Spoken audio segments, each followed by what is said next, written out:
Hello.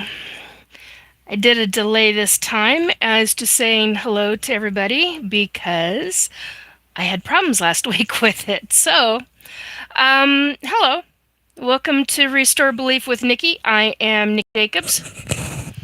Sorry for the bright red face.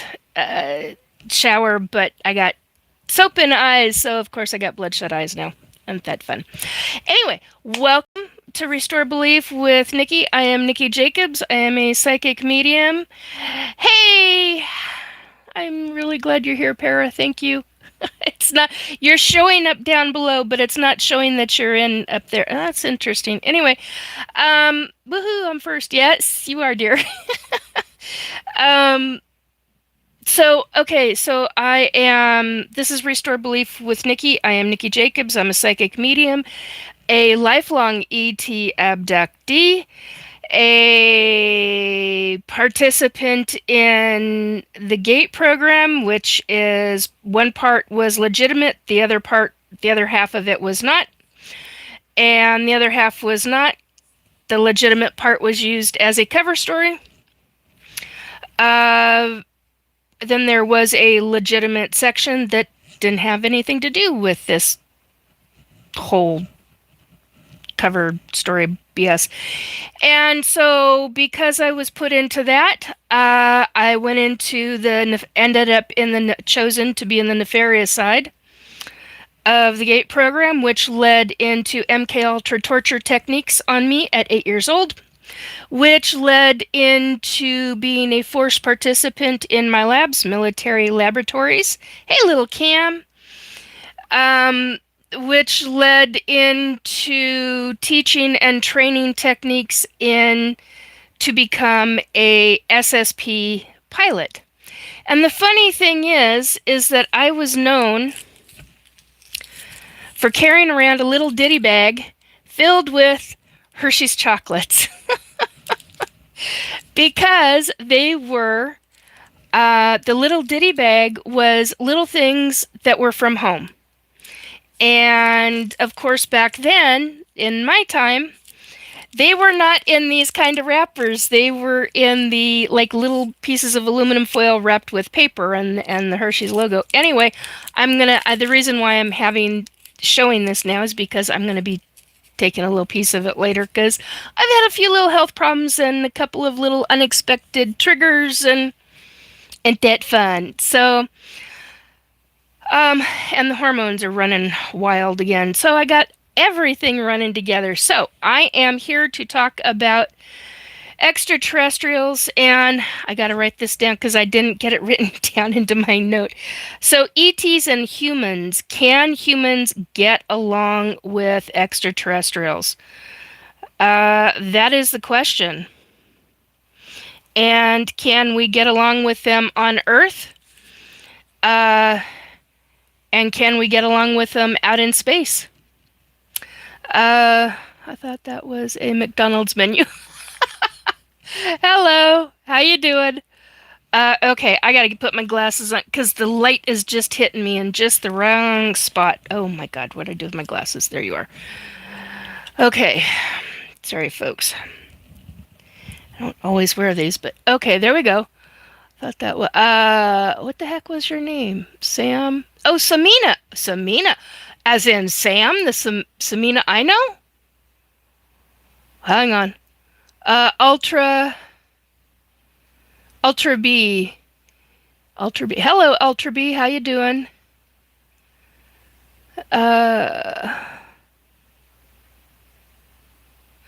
Okay. Apparently I'm not seeing names, so hang on a minute. I've got to fix that. So I'm seeing my mods say hello to people that apparently are not showing up on my... Whoa! What the hell did I just hit? Well, learn something new every day, I suppose. Okay, let's try that again. Chat filter, please, Nikki. All. Aha! There's all. Hello, Aunt Joe. Hello, Samina. Ultra B. How you doing, folks? Okay. Yeah, that I should move. That's a tad on the bright side. I don't know if I can do that from here. But anyway, so Can I do this without? Oh, good. Oh, I can. Awesome. That's what a good old cane is for. Anyhow, hello, Simply Riley 21. How you doing, hun? Anyway, today's kind of tonight is kind of a mixed bag or an open forum, depending upon how you look at this. So because I'm a lifelong ET abductee and I've been around extraterrestrial, I mean, quite literally from before birth. My mother told me this year that uh, she was abducted with me when she was pregnant with me. I have no memory of that. Um, the interesting thing is that when I was pregnant with my human son in the 1990s, early 1990s, I don't have any recollection of being ET abducted, so I don't know if it happened to me and my son, but it definitely happened with my mom and I, and wow, that's to me that's a little bit more on the frightening side than being ET. I don't know why, but it's just more frightening to me being human pregnant and being going on board craft because of I think it's how they do it. I think that's what's got me a little freaked out over it. But whereas going on board an ET ship while you're ET hybrid pregnant, not a care in the world. It's natural, it's normal. They check, they look at you, they make sure the kid's okay, they make sure you're okay. You're part of their process, their system, however you want to call that. Um, I did it again. Hello, Lex. How you doing? Lex Coco. Hi. He says you're new. Yeah, I'm glad you found us too. Thanks, Para. I'm glad you found us too. I think I am going to have to put these on because I'm having a problem seeing that tonight. I got up when had real problems being able to see earlier this afternoon, or no, late this morning, and my eyes just have not adjusted yet. So, and I really need to move that light, but I'm not going to be able to since I'm live. So, anyhow, how do we get along with extraterrestrials? I mean, oh my god, yeah, that's not going to work. In the grand scheme of things, how are we going to do that? Silent Gaming 5602. Hello there, Buttercup. What's the stream about? Well, I appreciate that. Extraterrestrials, ET abductions. I'm a lifelong ET abductee, psychic medium as well. And if something comes through, it comes through. If it doesn't, it doesn't. Oh, speaking of which, I got a name. Oh, I'm glad. Thank you, because if you had not have said hello, I would not have remembered this. I had somebody come through. Yeah.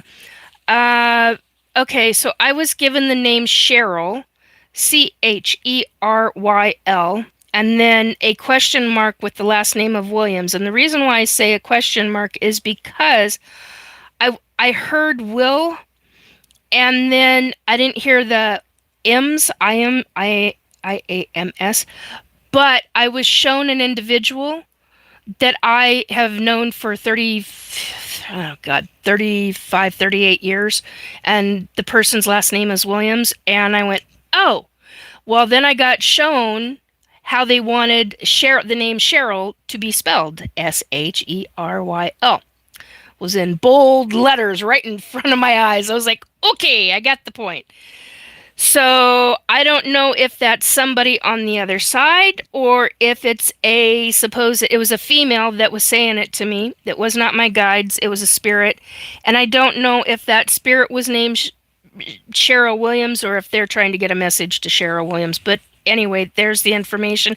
If more comes out, I will tell you. Anyway, that all said and done, that's over. Okay, so how do we get along? How are we going to get along with extraterrestrials? Hey, oh, missing time. How you do? Jason, right? I was hoping to be able to remember your name. I hope that I got it correct. Anyway, um, welcome, hun. It's good seeing you. So, it's going to take some time, I think. I think after this planet gets done with its shock and awe symptoms, because it's going to be a hell of a shock to a lot of people. I mean, the crap that I'm getting told everything from, oh, you're delusional, you're schizophrenic, you're a heretic, you're a liar, you're this, you're that. I don't care anymore. People are going to believe what they're going to believe, and if they can't handle it, they can't handle it, and they're going to turn to whatever comforts them. 1111 on the numbers. It means something to somebody. So how many people are going to be, hey, Robert, how many people are going to be saying, well, it's about damn frickin' time? And yet, what are the governments going to do? Seriously, what are the governments of this planet going to do when the real, not the fake bullshit? Sorry, I'm looking at a spider climbing my wall. That is the second spider I've seen today. Oh, I need to have a little corral talk with all the little spiders in my house because a little bugger needs to stay away from my bed. Anyway, I allow spiders in, but if they come near me, then we have an issue. So, and the frequency usually says that. So, I usually put out a frequency about them and they either disappear from view. Anyway, Fey horses. Yeah, yeah, Robert. Hey, Fatty Cakes Productions. How you doing, hun? Uh, so basically, we're gonna have people with the pew pews out. We're gonna have people that are going to hit the religion aspect hardcore. Why is the Vatican telling their people, or why is the U.S. government telling uh, their religious heads to do the trickle down effect across this planet, or, well, specifically across the United States, but in other countries? Why are they also now telling their religious individuals? All right, I want to just keep an eye on to where the hell he's going. Um, right at the corner of the ceiling. You just stay there. Anyway, he's not very big, but he's one of those that's a runner. And I'm like, oh man, the runners need to go outside because they get big fast. Anyway, I'm tired and I'm babbling, and I haven't been good in the last 24 hours. I've had to have my leg elevated, and it's been weeping for some stupid reason. I don't know why, so I gotta get that figured out. Anyway, um, okay, so it's up there. So we've got all these folks who are so fanatical in some ways, and we've got to be very careful. Um, those of us in the community, in the ufology, I was going to say UFO community, ufology. I hate that term. It's people are using different terms in this community, and some of it is just, I'm old school. When it comes to that shit, I get really annoyed. It's not ufology, it's ufology. It's been ufology for 90 frickin' years. Sorry, pet peeve. I got another one, but and shout out to Gen X Jono because he just did a wonderful, not play on words, but just a call out to him because of the fact of, of what he recently posted about Gen Xers and certain words that are, people are saying that they mean this when in fact they actually do not. So a huge shout out to him. I put a post, I wrote a post in one of his, I wrote a comment in one of his real YouTube reels because I was like, oh, this is frickin' spot on. I am so glad to hear this. Somebody who is an influencer is talking about it because this is just ridiculous. There are a number of things that are going on like that, and it's like just wow, blatantly wrong and in your face, and people are like, oh yeah, it means this. Oh, by God, it doesn't. Anyway, shout out to you, dear. You did a great job. I love it. And I was Angels Are Life. So that's who put the, 16 6 on the numbers. Anyway, so back into this subject matter. So here we go. How are we going to respond? Those of us that are in the community, those of us that are ET abductees, or that many of us who are targeted or in by via government, not in other ways. Many of us are going to know. We're going to understand. And it's going to take a lot of us to be able to help the others, to be able to wrap their head around what's going on. And then you've got the situation to where, what is it, Project Bluebeam, where there's supposedly going to be a fake alien invasion. Well, I'm going to tell you something.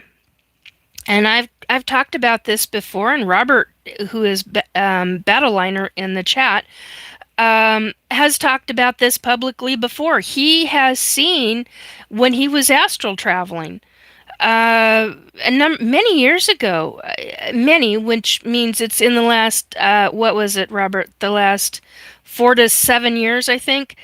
In astral travel, when he was doing astral travel via different portals into other galaxies, into other universes, saw a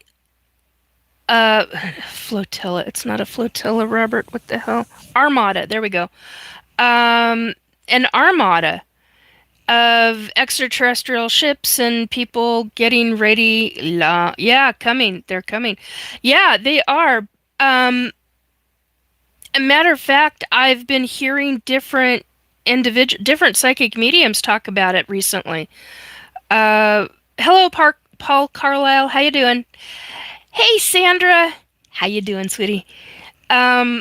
So it's interesting because in the last 4 months or so, I've heard a few people actually talk about that very thing, that they're doing the same thing Robert was doing, and they're finding that there's an armada. Yeah. Well, does that mean that, ouch, excuse me. Does that mean that it's negative? No. Doesn't have to be. And it's very possible that it's orchestrated that way so that just so many possibilities with that one. So Bean Dips 1977. Hi, I read your book and was wondering what hybrid children are. Thank you. Great question. So hybrid children are, well, if you go to my posts on YouTube, you will see the new picture that I posted. And on that picture, it has many of, now I had to do AI in order to get them to look that way, but it has many of my extraterrestrial human hybrid. It is a combination of human and extraterrestrial, and they are known as hybrid or hybrid children or hybrid people. And so it gets really difficult for some people to grapple with that, to wrap their head around all of this. But it is, it is what it is. I've had many. Matter of fact, what I didn't realize, because I spent over 3 hours, a little over 3 hours today, creating that new image for doing these podcasts and for announcing when I'm going to be live and that kind of thing. And I didn't realize I had so many images. So that's one of the reasons why it took me so long to create that meme. So it has extraterrestrial abductions. Everything on that I have experienced. Everything on that image I can attest to. I have experienced it or have witnessed it, such as the red and black spiders on that image. Uh, those were 12 to, well, it depended on how old they were, but they range between 12 to 15 feet tall. And I literally saw them chasing a person dressed similar to that, although I couldn't get the clothing right. The clothing was tighter to the skin. It was not did not look bulky or anything, but the helmet is pretty close. So, oh, thank you, Para. I appreciate that. So, yeah, I've witnessed that while I was in secret space programs at the time when I witnessed that happen. And it was pretty frightening because you could hear the person, our headphones were all connected. You could hear the person yelling and screaming for help and running. And being a pilot, I wasn't allowed to go any closer. I did a little bit. We got up off the ground and barely, we kind of did this bounce just to get the person in. And that was one of the times that this person survived. There was another one where a female scientist, and one of the spiders got her, and that's a whole nother. That's a truly horrific. I don't want to relive that again via my memories, but because then I start hearing her scream, and it's not a pretty. It's just matter of fact, my stomach's starting to turn because of it. So, Buddy Holly, IMAO says, "Holy schizophrenic, take your meds, please." Holy fuck you, asshole. How's that for being polite? I have no patience for that shit tonight. None whatsoever. If you cannot handle listening to what I'm talking about, get the fuck out. Seriously. I have none whatsoever. I'm not even going to be nice about it tonight. I am not feeling good. I will not deal with you. If you cannot deal with or handle or just be respectful and listen, then get out. I don't want you here. Anyway, all right. So that said, there are extraterrestrials who are kind, or loving, who are caring.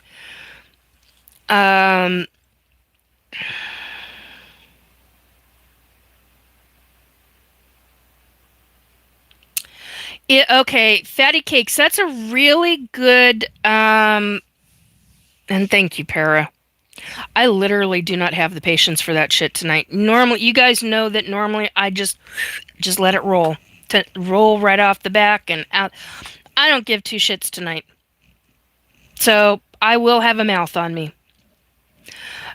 So Fatty Cakes Productions is asking, have you seen the Harry Potter movie that has a scene with giant spiders in the Forbidden Forest? Is it an illusion to the spiders you mentioned? No, these spiders are bigger.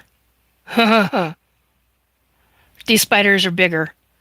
They have a hard shell for their legs. They are not furry by any stretch. If you ever saw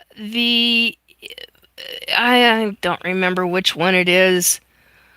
What is it? Harry Potter and the Prisoner of Azkaban, I think, where Aragog, okay, spoiler alert, where Aragog, the big spider, the most treasured favorite spider by Hagrid, ends up dying. Well, we're talking bigger. Okay? Their body, one body is the size. I've got a king size bed, or king size. Fuck me. That is not right.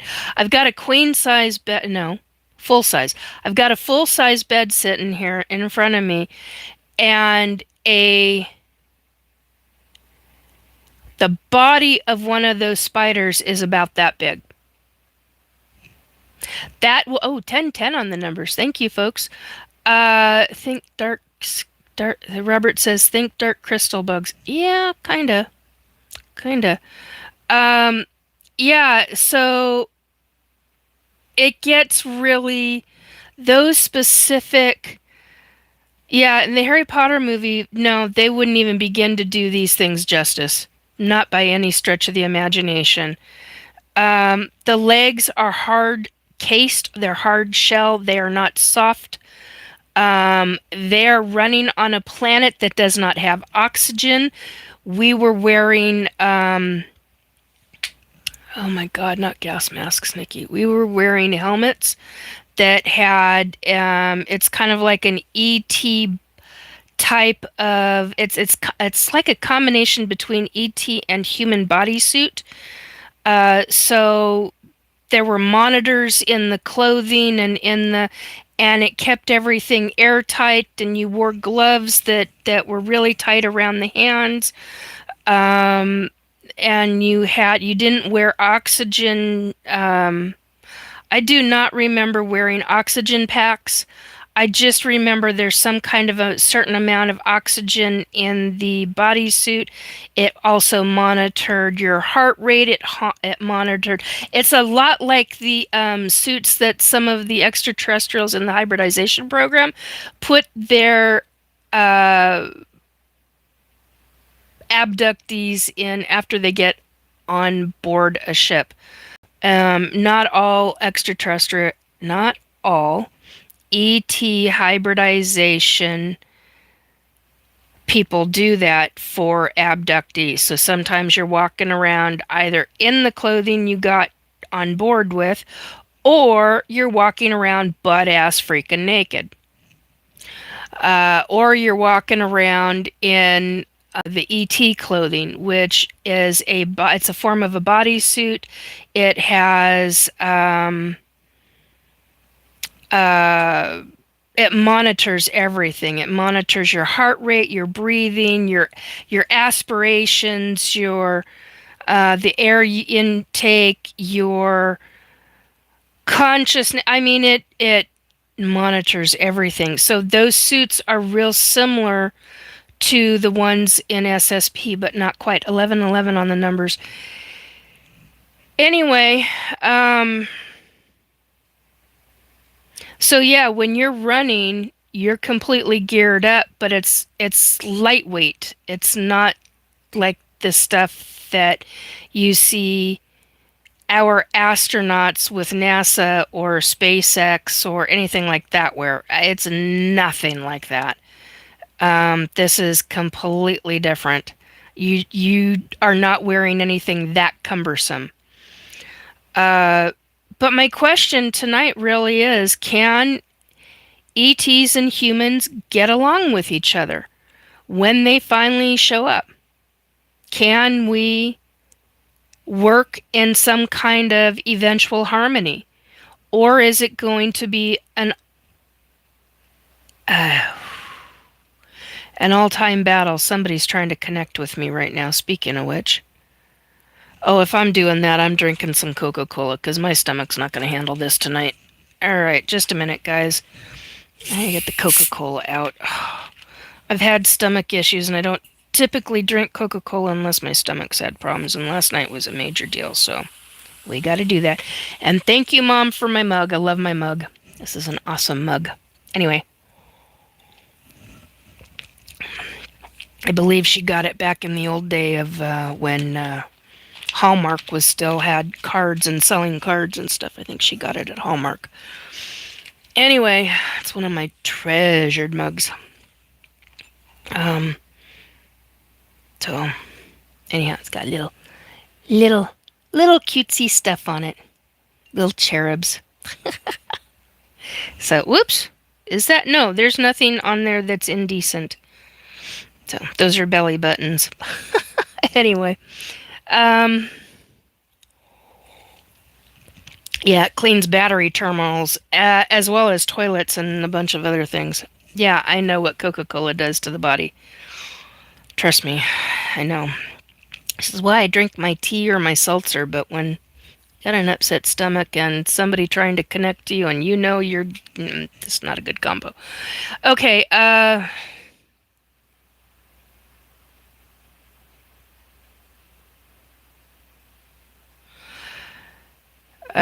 okay. Remain Okay, remnant. Is that remnant truth or remain remnant truth? Yeah. Okay. Hi. Jonathan. Oh my God, Jonathan Brewer. Why do I know that name? I know that name. Do I know you? Okay. A space B. Whoa, let's not talk about witchcraft. Oh, honey. This isn't even beginning to talk about witchcraft. Uh, Paramarv says there's a regional beverage called Vernors or Vemors. It's a ginger ale type of drink. Does wonders for upset stomachs. Yeah, I got to be careful with that stuff. Um, where am I? LP YW8 YW says, where are you from? Seattle, Washington. Washington State, United States. Where are you from? Maybe in another life or realm. I live in North Alabama. Nope, not the one I was thinking of. Okay, that's what I wanted to know. But thank you for answering that. I appreciate that, Jonathan. Uh, Camas, you're in Camas, Washington. So you're right along the Columbia River, correct? The gorge?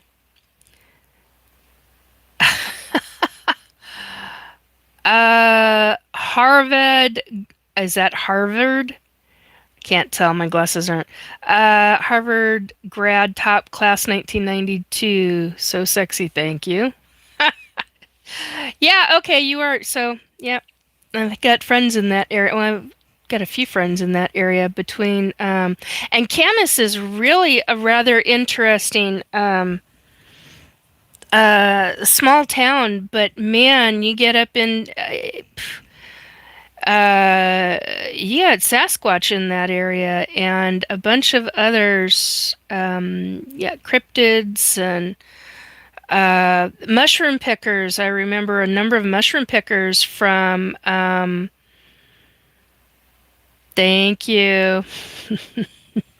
A number of mushroom pickers who went missing. I remember contacting the Sasquatch in the area, and they were older women. And hey Gracie, how you doing?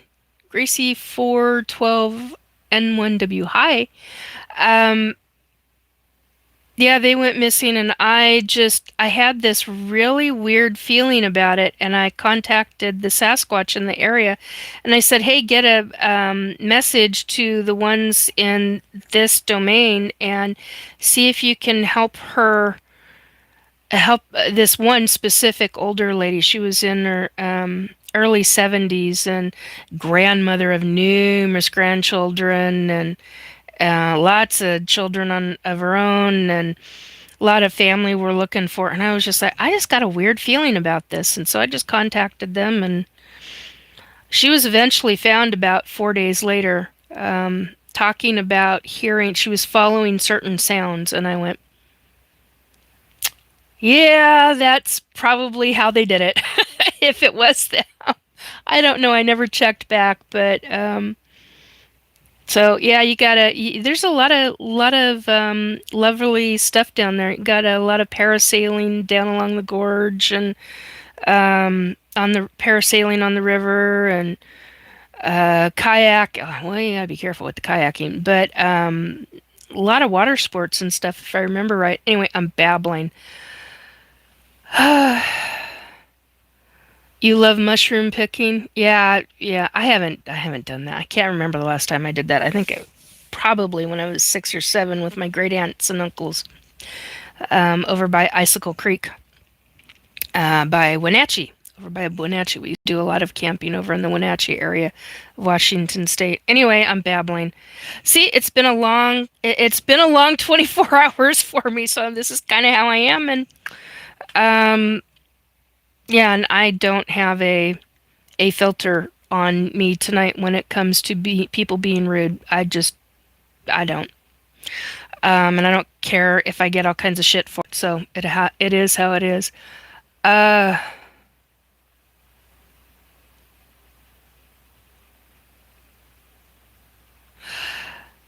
Is that Nunya? Okay, I have to have my glasses for that because I can't. My eyes are not focusing. There we go. Nunya Bisanis? Business? I stumbled upon this. Will it be on your channel? Yes. Sometimes live streams are once and I cannot find them again. Yeah. These, I will always make sure that I get them. Oh, 1414 on the numbers. Thank you for the likes. Please like, share, and subscribe if you're so inclined. Very much helps, and I very much appreciate it. Helps with the algorithms and everything. Dat MFR88, what's up? Hey. Yeah, there's no sense for folks being rude. No. And I have no patience for it tonight just because of how I'm feeling. So I have a tendency to bite back, and people get a little angry with me because I bite back. And I'm like, you know what? It is what it is. You take me as I am, and if you can't, so be it. But yeah, this gets into these different subjects. I mean, we just hit the Sasquatch subject. Sasquatch all over Washington State. Oh my gosh. All over Washington, into Oregon, California, Idaho, Colorado, up into British Columbia, up into Canada. And the farther you go into Canada, according to what I've heard from folks, you get from, in the United States, you get the 12 footers, 7 to 12 foot tall Sasquatch, but in northern Canada, they can get 15 to 20 feet tall from what some eyewitnesses have stated. That's pretty intense. I mean, think about that. Anyway, regarding the extraterrestrials, how many of us are going to come together and take a stand and say, hey, this is what we need to do, and we don't need to fight, and how are we going to be with each other? I mean, look at this. Think of it this way. If we have so much anger and hatred towards other humans, and there is hatred on this planet towards other humans, if we deal with each other that way, how are we going to respond to extraterrestrials who want to be friendly? Are we going to choose to be hateful and spiteful and dismissive? Or are we going to choose to be leery and a little careful and ask questions and say, yeah, I want to learn more about your species, your race, how things are on your planet? And we have to remember, not all extraterrestrials have the ability to have do not have telepathic ability. Many do not. Many do, but many do not. And if you're expecting an extraterrestrial who looks very human to have those abilities, and you're like, why are they not? I expect them to be telepathic, but they're being verbal. Ask them point blank. Don't be rude. Don't be shy. Be respectful and ask. Are you capable of telepathic abilities? And then you'll find out. See, the thing here is not to feed the fear. Don't feed in to the fear or the fear mongering that other people are doing. What is being talked about and has been talked about and has been pushed onto the population of this planet is fear-mongering. And it's constant. And constant fear-mongering really does detrimental damage. And if we're that way with each other, with ourselves, then what are we going to be like with when we meet other people? It's not an Independence Day type of movie. It's not a battleship type of movie. You're not dealing with those kind of situations. It's not a takeover. It's a meet and greet, and you're part of our universe, and we want to get to know you type of situation. So, yeah, it is. Jonathan is saying it's a way to control. It very much is. And when the time comes, when the rubber meets the road, how are you going to respond? What is going to take place for you uh, when all of this starts coming into play? Yeah, Battleliner. Robert is saying more like Alien Nation type movie. Yeah, it's very very possible. Very possible. Uh, very much in the league of Star Trek. Uh, was it the what the hell is it called? The Federation, whatever, and they want to observe, but they also want to learn and interact. Hello, that's a big deal right there. So, how are we going to? Are we going to come together, or are we going to fight each other? Are we going to have open battles on the street because neighbor fighting neighbor over what's going on? I think about this. When people start really recognizing and seeing these are extraterrestrials, for example, like the ones in what was it, Las Vegas, a few years ago, 2, 3 years ago, or whatever it was. Those were real I'm going to start sneezing. Those were real extraterrestrials. Hang on, folks.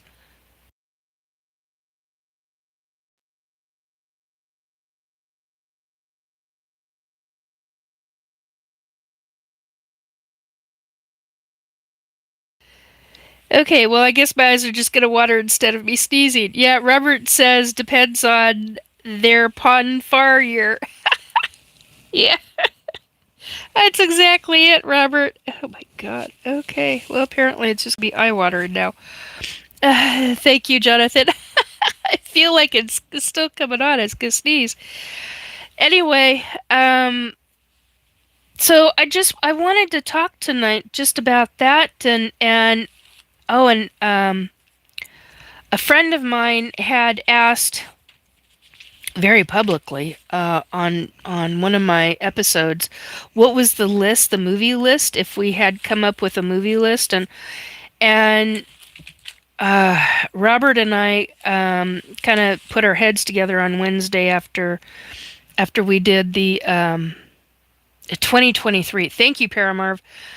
So I couldn't remember how long ago it was. So 3 years ago. Not quite 3.5, but 3 years. So Robert and I came up with a number of TV shows and movies, but I still have to go through all of them. And what we talked about last week was Close Encounters, Jupiter Ascending, Battleship, Cowboys and Aliens, Star Trek, Next Generation. And then you go in and you've got Fifth Element, Battlestar Galactica, the newer one on that's television, um, Greatest American Hero, Star Trek Deep Space Nine, all the different Star Trek movies, War of the Worlds, Hellboy, Starship Troopers, Mars Attacks. I mean, there's all different kinds, but I need to go through, and then of course there's E.T. and V, and 2001: A Space Odyssey and Space 1999, and all different kinds of, and then there's Monsters versus Aliens, The Tomorrow War, Alf, the TV show, the movie Evolution, Invasion, and then you got the 1953 version of Invasion of the Body Snatchers and Body Snatchers 1993. You got the movie Contact, First Contact. What was the other one that I said, Robert?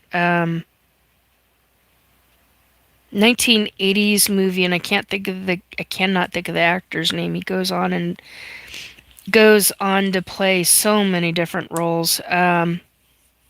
It's one word too. Arrival. That's one I forgot to put on here. Arrival. Well, there's a number of different. I think there's like 3 different movies called Arrival. This one started in the 1980s. So yeah, S4 Bunker. Thank you. Um, yeah, S4 Bunker on Wednesday night. S4 Paranormal Bunker. Anyway, so that's the YouTube channel. Oh, that reminds me. I put in the description box, you will find 2 or 3 shows, I don't remember which right now, that I was on in the last week, 2 weeks. Those links are in the description box below. So if you're watching the replay, it's easy to access. If you're watching the live, it's a bit different. Oh, thank you, Para. Para's putting in my email, Spotify, Rumble accounts, where to connect with me, cafe. Okay, I can't read that. I think it's cafe con leche. Cafe con leche 70. I think that's how you pronounce that. Hello and welcome. So, like I said, I've got to go through all of, and then you got the movie Paul. So I've got to go through all these movies and find the ones that the kind of extraterrestrials I've seen. There's a TV show that Robert showed me, I don't know, back in 2021, 2022, and that one I kind of lost my ever-loving shit over because he had the great big googly eyes, and I don't remember what TV show. It was from I found out later it was from a TV show.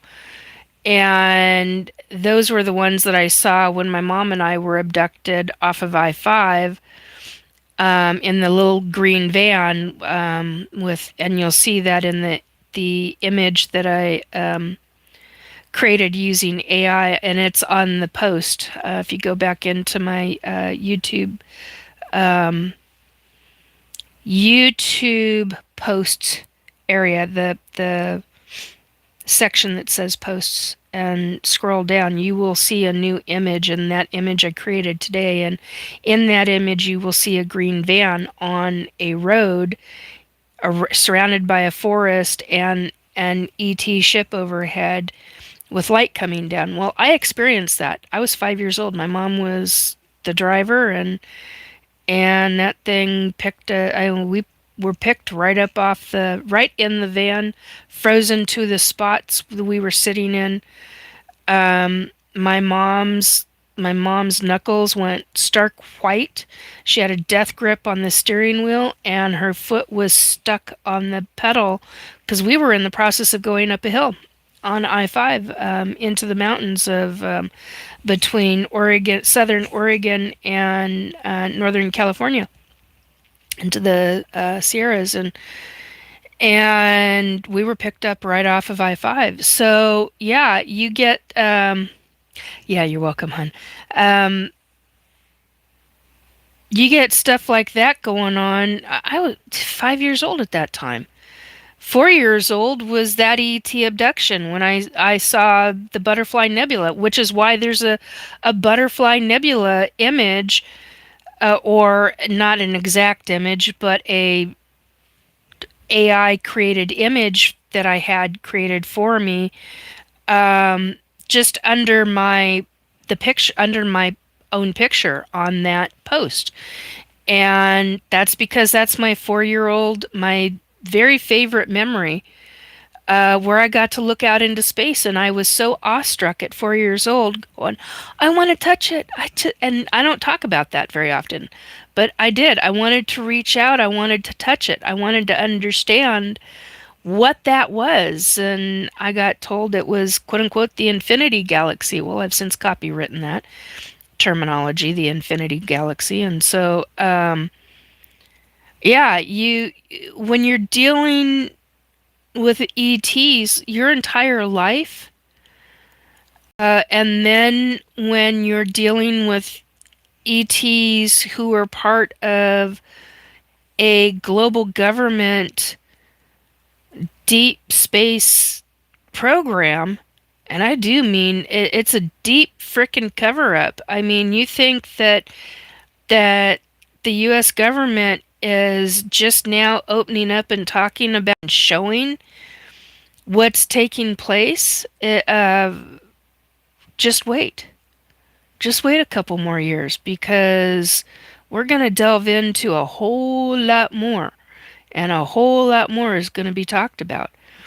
Well, eventually, some major things are going to be taking place within the U.S. government, and they're going to be talking to people who were part of SSP, who can name military, now retired military officers that they worked with.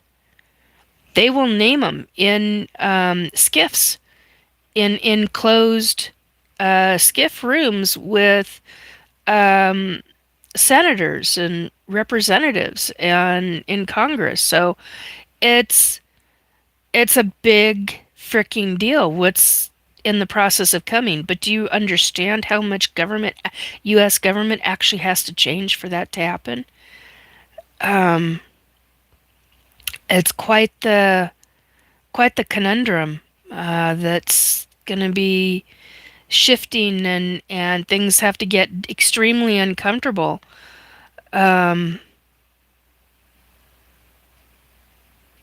User NT, I think it's NT3 UM5GC1X. What is your comment of the war between Iran versus USA? I don't get into that kind of stuff here. I will not have that conversation publicly. Uh, Cafe. Okay, I'm just going to call you Cafe 78 because my brain cannot seem to grapple with the proper name. I do apologize. It's part of my dyslexia. Quick question. I was a super soldier and a pastor suggested I look into space program. What are your thoughts? Okay. What kind of super soldier were you? Were you past life or not past lives? Were you 20 and back? Were you uh doing other things? Because I know a lot of different SSP folk, everybody from other pilots to what some people are calling super soldiers, others are calling 20 and back, others are calling. So there's a lot of different people that I know. Uh, where are my? I guess my question to you would be, where are you in your memories? Where are you in your processing? In other words, do you have all your memories? Are you still working on them?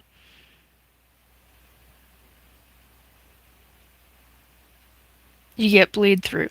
Super soldier for the light. I can't seem to know too well. I get bleed through. There's a number of different folks I can put you in contact with. Private message me on email. Uh,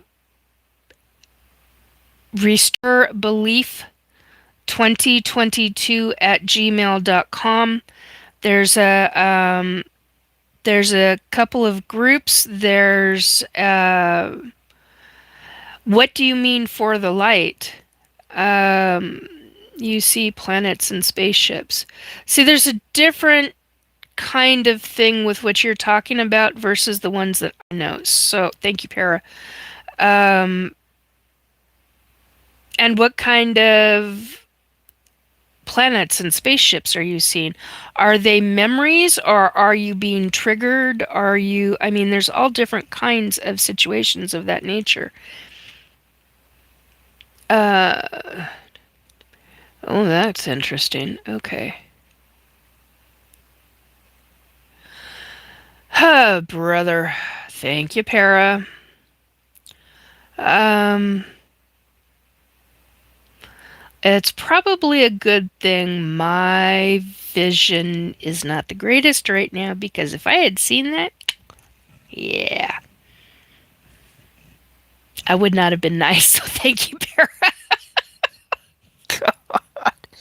I seriously, what makes people think that that kind of I'm okay? I gotta be nice. Oh my god, what honestly gives people the idea that anybody wants to hear that kind of shit during somebody's live or read it? Okay, just a pet peeve. Sorry, folks.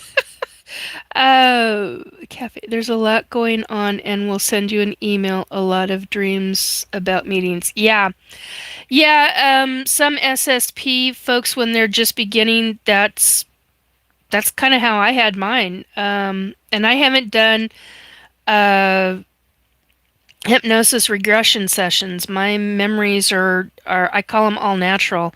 Basically I'm unblocking memories, which is it's just how my body is. My body's allowing it. My brain is working on it, and kind of like behind the scenes. I don't know how else to say that. I'm not forcing it. I'm not forcing the memories, and I know people that absolutely go for hypnosis regression sessions, and they love it. Um, and oh, hey Jacqueline, how you doing, sweetie? Um, and that's great. I'm all for if that's what you want to do, go for it. I'm choosing not to do that because of what I was told in the 1990s by a therapist at the time that if I ever had uh, hypnosis regression sessions, that if I ever got into a court of law, that they would discount or try to discredit. And that's not what I want to have happen, especially if, not if, but since I have repeatedly psychically been shown that we're going to be in skiffs in Congress. We're going to be talking on national television via the different news media. There's going to be a lot of us that are going to be talking about our experiences. I've been shown this psychically so as so many different downloads. It's just absolutely amazes me. Um,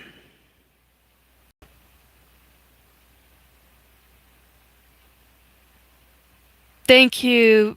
Uh, Thank you, Para. I appreciate you putting that in there. I'm not going to read what he wrote, but it's excellent. I do have to say so. If you're scrolling down, read what Para just wrote um, about not being afraid and regarding politics and all this stuff. Okay, Cafe 78. I'm in the process of unlocking. Get a lot of dreams and in showers. Well, yeah, in showers because you're dealing with water. So I highly suspect that you're an empath. If not a maybe a mild form of psychic, and you're receiving that. Okay, so water is an element. Uh, do you, when you wash your hands, do you get psychic visions when you wash your hands? Or when you're doing dishes or doing laundry and you've got your hands in water for whatever reason with the laundry. There's all different kinds of things, and it's possibly building because of where you are at, not only psychologically but in your soul's development. So that's a real possibility. Missing time 420 says, so I just saw a thing. They're opening a private AI school in Oklahoma with no teachers. Holy F balls. Thank you, Missing Time. Wow. That, yeah, if you find something on that, send me a link to that or put it in one of the comment sections or tag me in it. Yeah, I'd like to look into that. Thank you. Uh,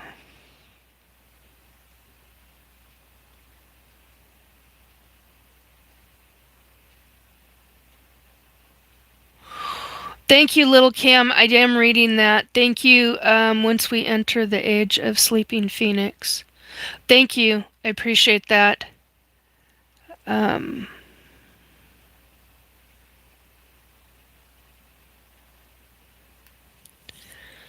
Space programs. Okay, so Cafe 78. Pastor suggested I look into space programs. Okay, so look into what is the name of it? Robert Khalil's podcast on YouTube called Typical Skeptical Podcast that has SSP in it. Mine has a number of my replays will have SSP talk in it. Anchor Haven on YouTube will also have SSP information.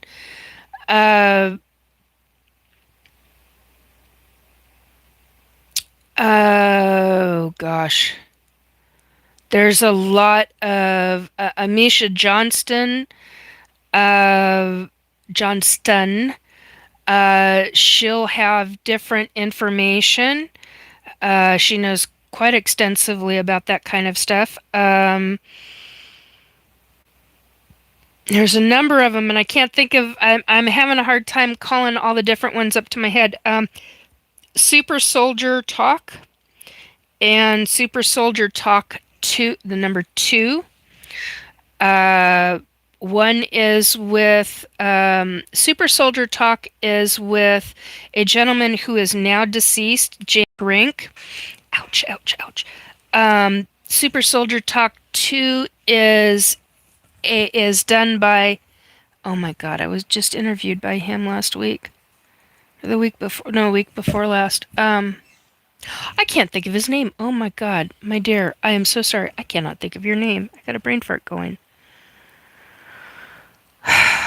Anyway, so he's interviewing different folks. Thank you, Para. You appreciate my help. Yeah, I'm glad, hon. It's I know what it's like when you're going through this. When I was going through the very beginning of my memories, I didn't understand what I was remembering.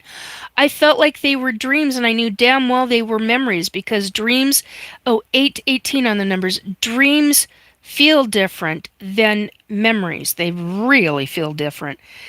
And what I was experiencing was memories, and I had memories, for example, of turning a corner down a hallway and seeing this hallway, this very large, very wide hallway, where you had a 9-foot tall reptilian like, the back of a reptilian like extraterrestrial.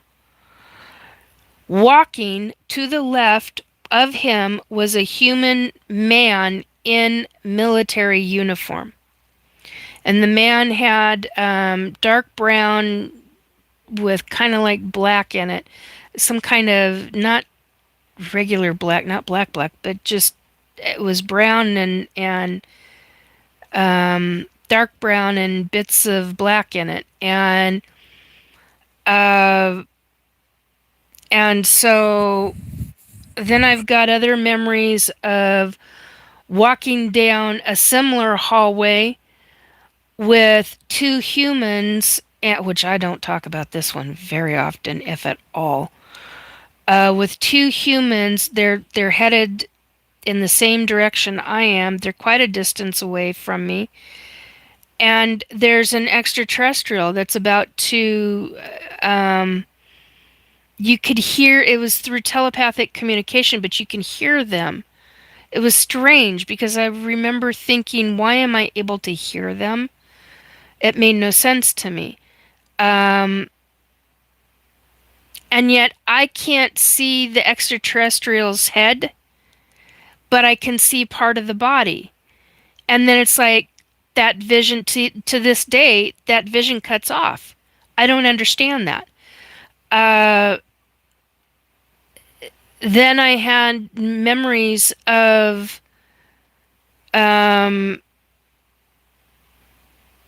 being in what I now understand is a deep underground military base, and there are extraterrestrials walking side by side with each other, talking with somebody in a white. Reminds me of a scientist white jacket, is what it reminds me of. But it's a, you know,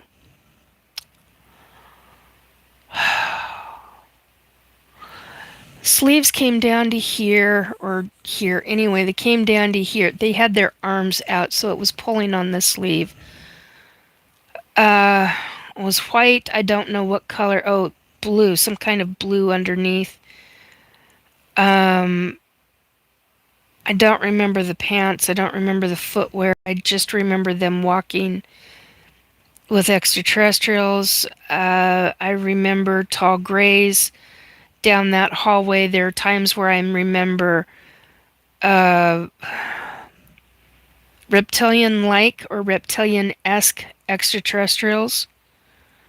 I remember grays walking down a hallway like that. I remember that hallway smelling at times and then not smelling. Or then smelling like wet rain type of smell. How do you explain that? Um,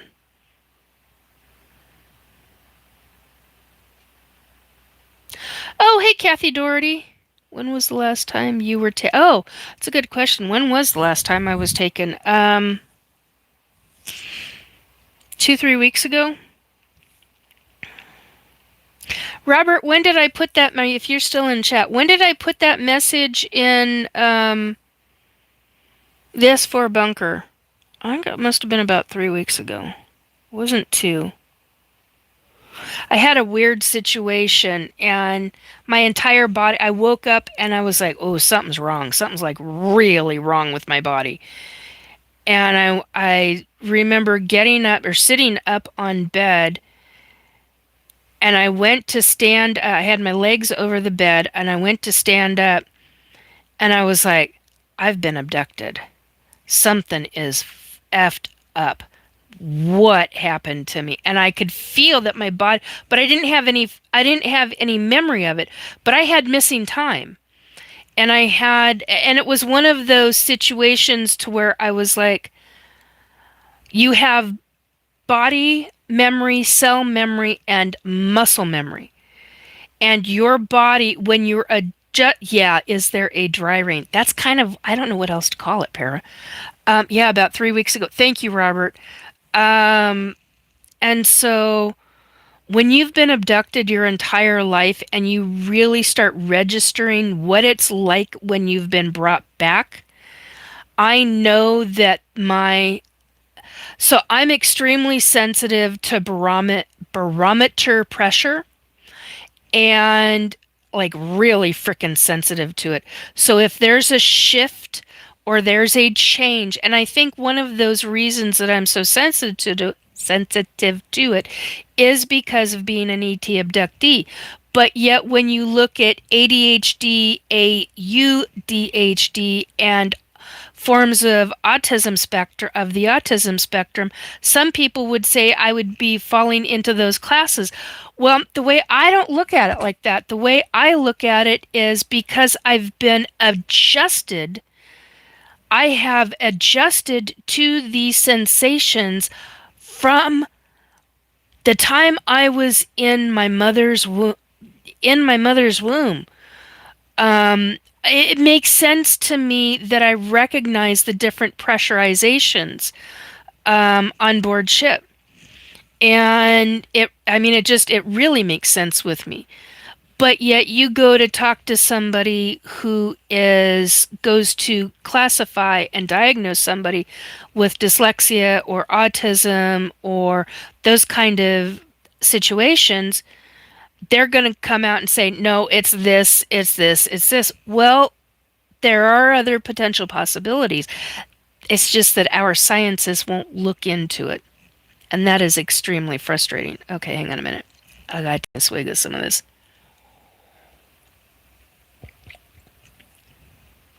Apparently, I hit a mode and it hit a button in my stomach. I was like, okay.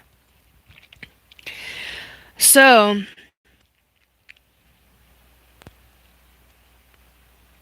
holy crap. You gotta be kidding me. I am alive and I'm getting a incoming phone call from an Oregon phone number. Nope, Washington State phone number that says TV on it. I'm on a frickin' live. Are you kidding me? Hello. That was interesting. I'll have to find out what the hell that was about later. Wow. I'm not answering phone calls while I'm on a live broadcast. 111 on the numbers. That's interesting. Um, okay.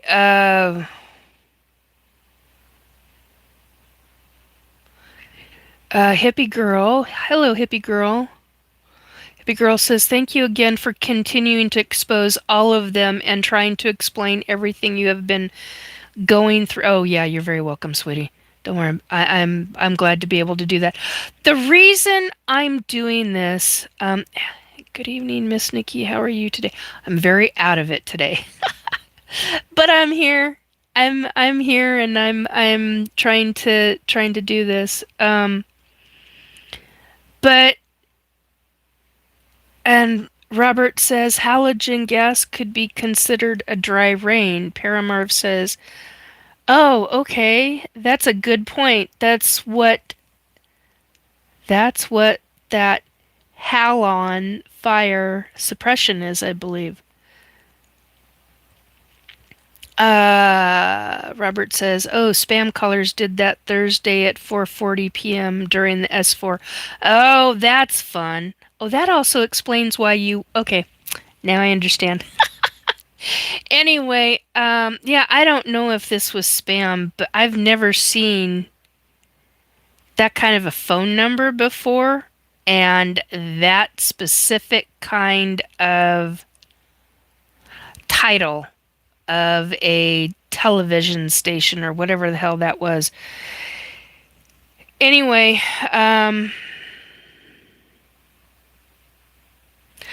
yeah, so it gets, being an ET abductee gets real interesting, and you've got a lot to deal with in it. And the reason that I'm talking is because I want others who are abductees to know you are not alone. You really are not alone. I felt very much isolated and alone.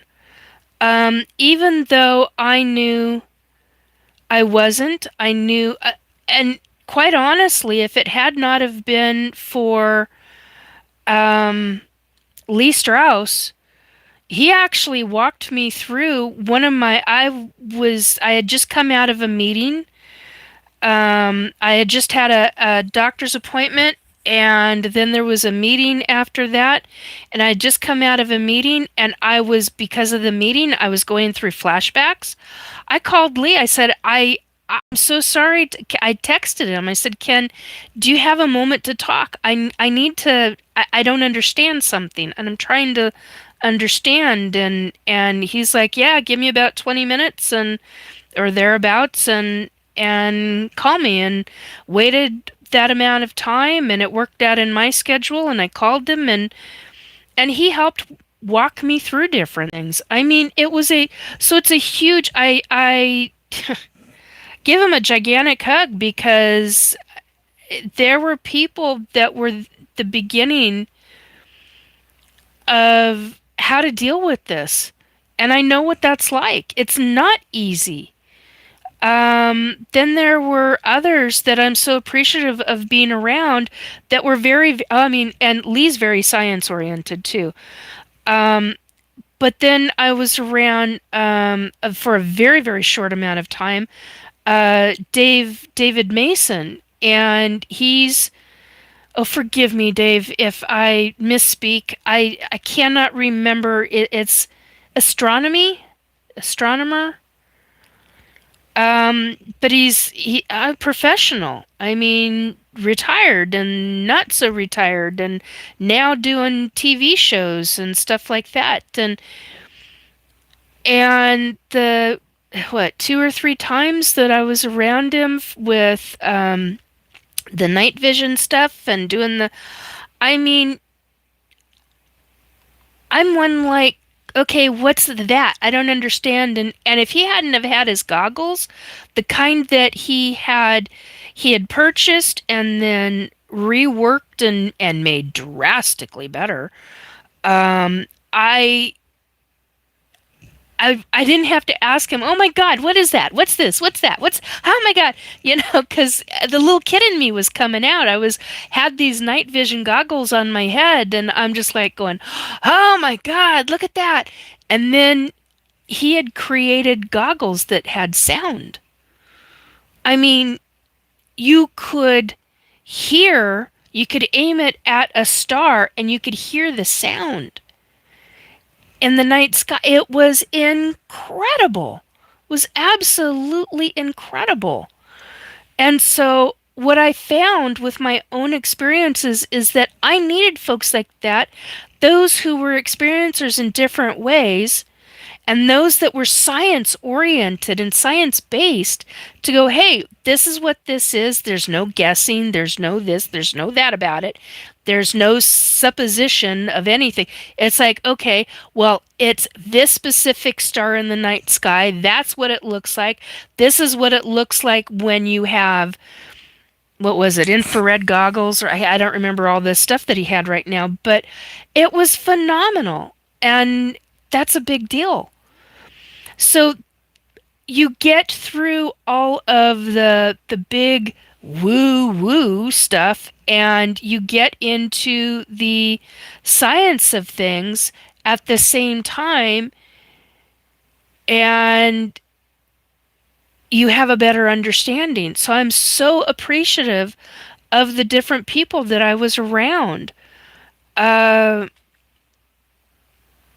no, Okay, so Kathy Doherty is asking, will the government ever tell the truth? No, not the real truth, not what's really going on or what they have been heavily in. Ooh, 1221 on the numbers. Not what they've been heavily invested in, especially since this has been going on for 90 plus years with ufology.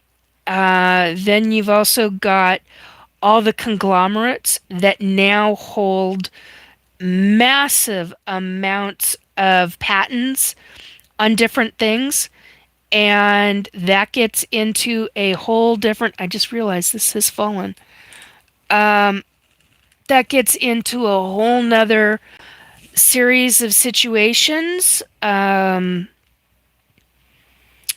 So because they hold patents on a number of major inventions, shall we say, or reverse engineered certain things, then you're looking at, those will never make, I mean, those will never come out. It's proprietary property. Okay, here we go with the, hang on.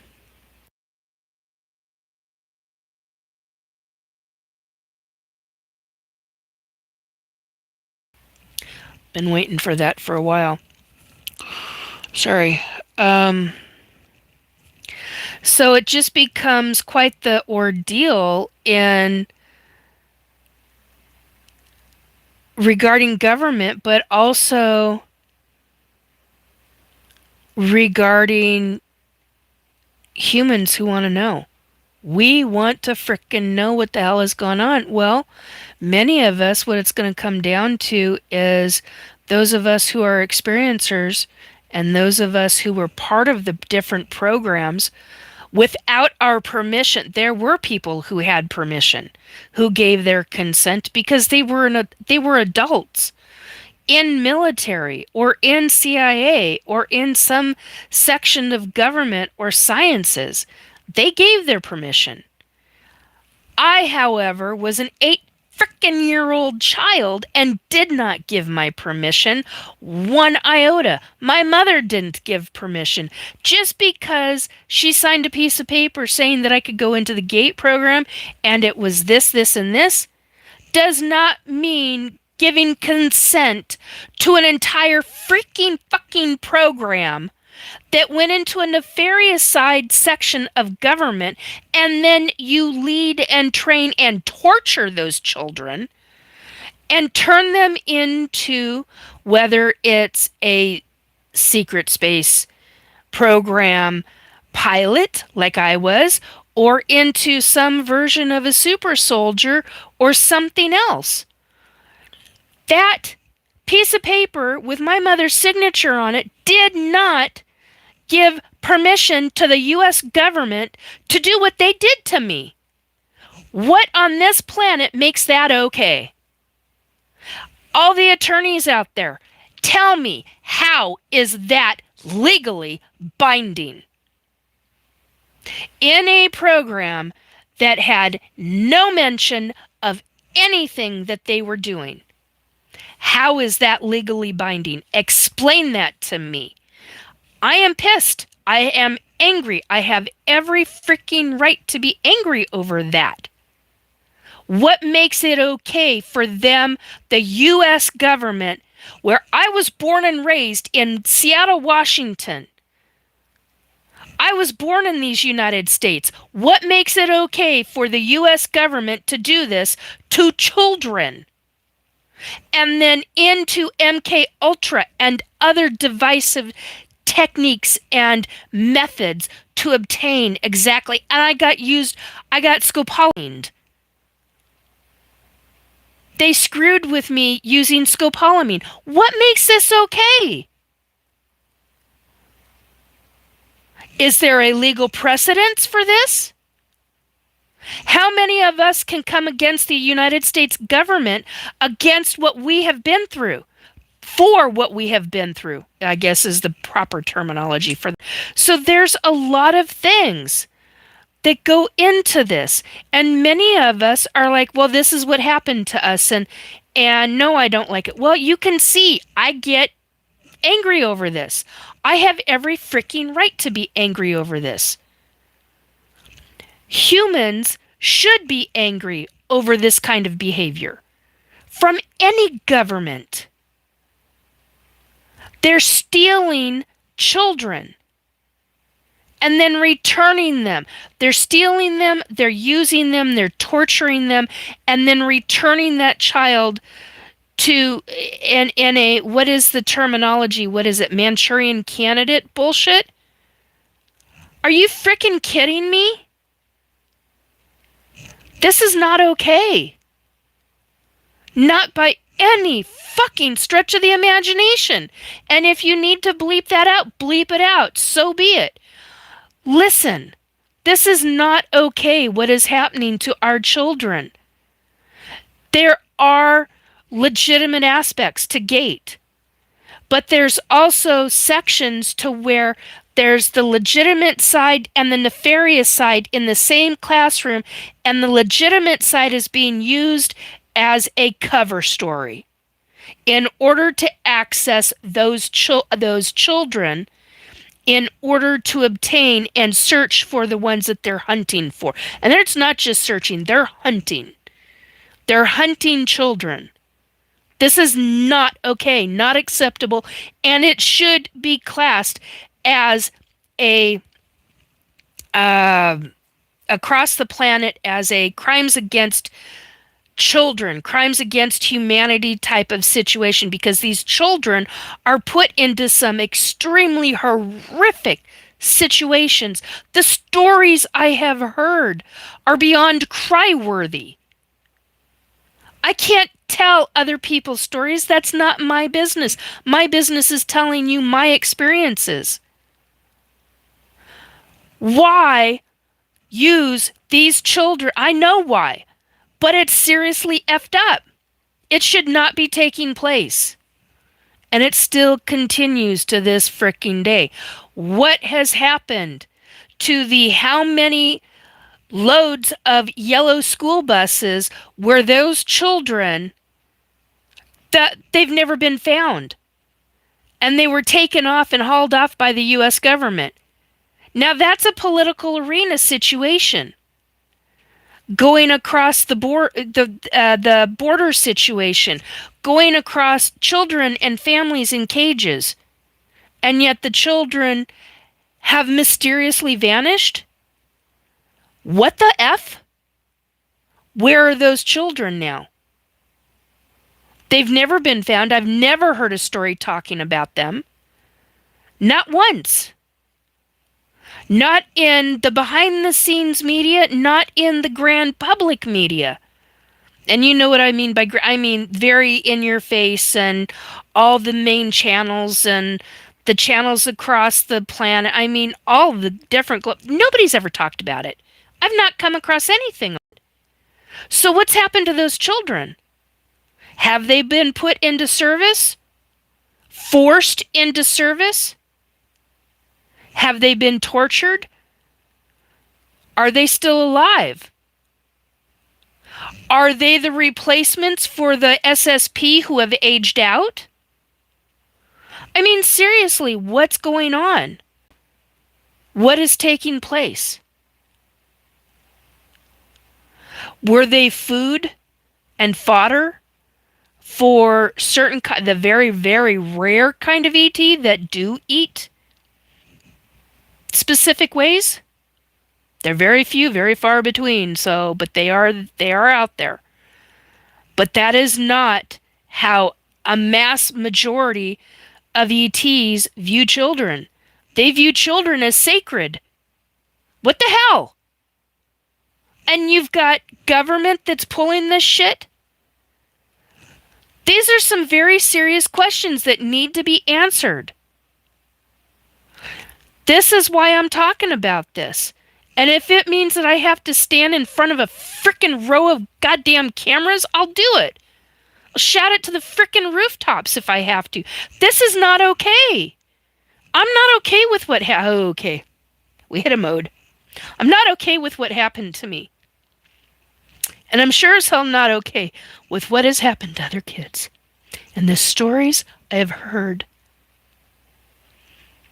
are just pieces of what those people have experienced, what people that I know that have experienced. They get really ill when they start talking about some of their memories. Do you know what it takes to, when you get triggered that badly, that they not only can they not speak, but they're so emotional. I mean, they start shaking. There's so many different levels of trauma. These are levels of trauma that are being inducted and put upon these children. These children who no longer have a life of their own. I mean, you want to talk about nefarious shit? Yeah, I will get heated about this crap. And it is crap. It's a great big steaming pile of poo that they, meaning the US government and the global governments, have created. This is not okay, and it needs to be dealt with. It needs to be brought out into the public. It needs to be stopped. Hello, Stephen I think I want to say Wiley, but I think it's Wrigley. Ah, there we go. Yes, Wrigley. Hello, Stephen. How you doing? Okay. Did they do anything to your leg? Says Kathy Doherty. Yeah, they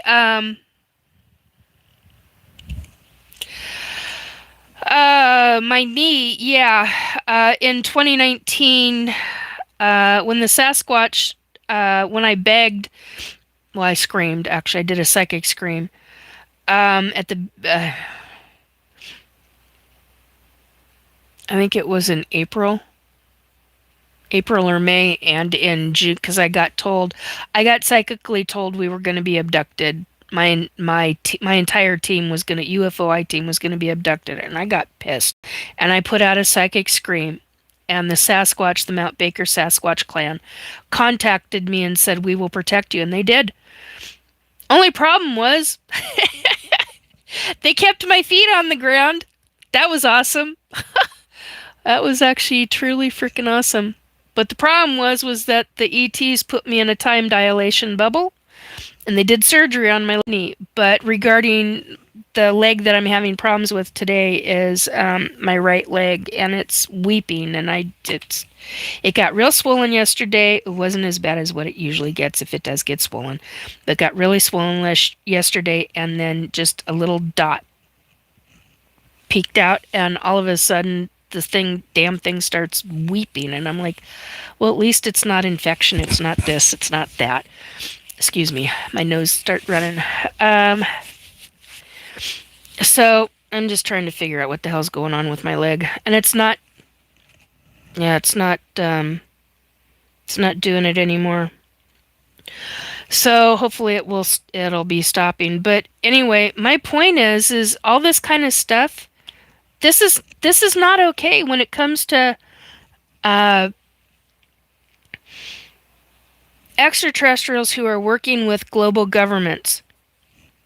This is what it gets into, and it gets really twisted real fast. Oh, that's better. Okay. Yeah,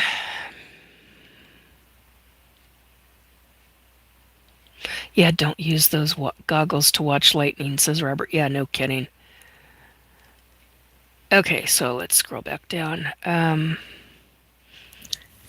Oh, Paramarv. Okay, so Paramarv's got to step away. Okay. Stephen Wrigley. Children were used by the Illuminati. Yeah, they were. Still are. Hey, Drew! Howdy, Nikki. Padma, brother. Yeah, he's stepped away for a few minutes, but he'll be back. Yeah, this whole situation, it gets really convoluted, and sometimes I guess get asked, how do you deal with all of it?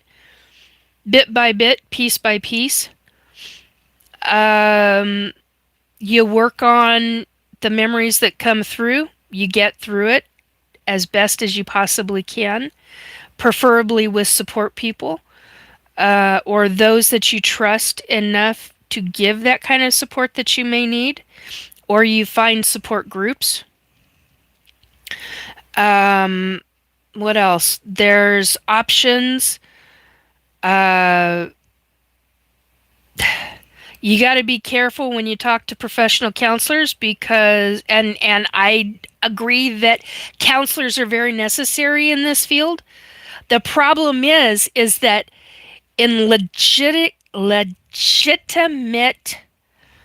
counseling, you're going to have people who are not going to understand what is really taking place and the psychology of what is happening to these tortured victims. Whether it is, hello Anita, whether it is via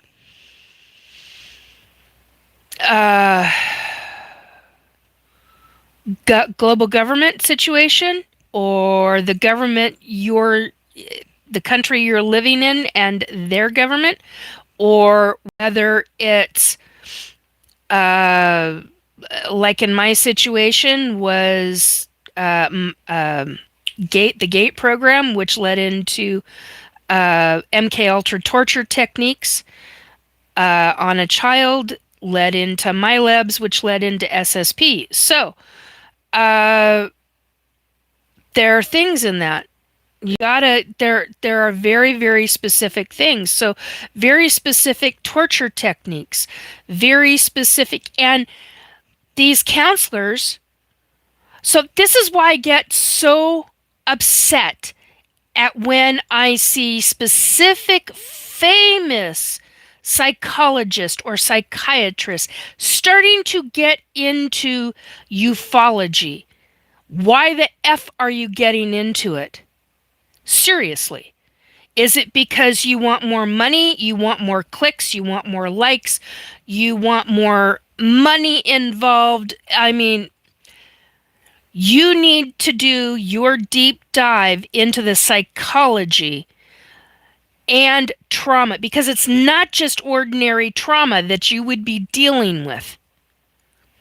You need to start dealing with the counselors who have been dealing, who already are dealing, who need to be teaching classes to other professional counselors and other psychiatrists and other psychologists about how to deal with true abductees and the emotions they go through and the problems they go through.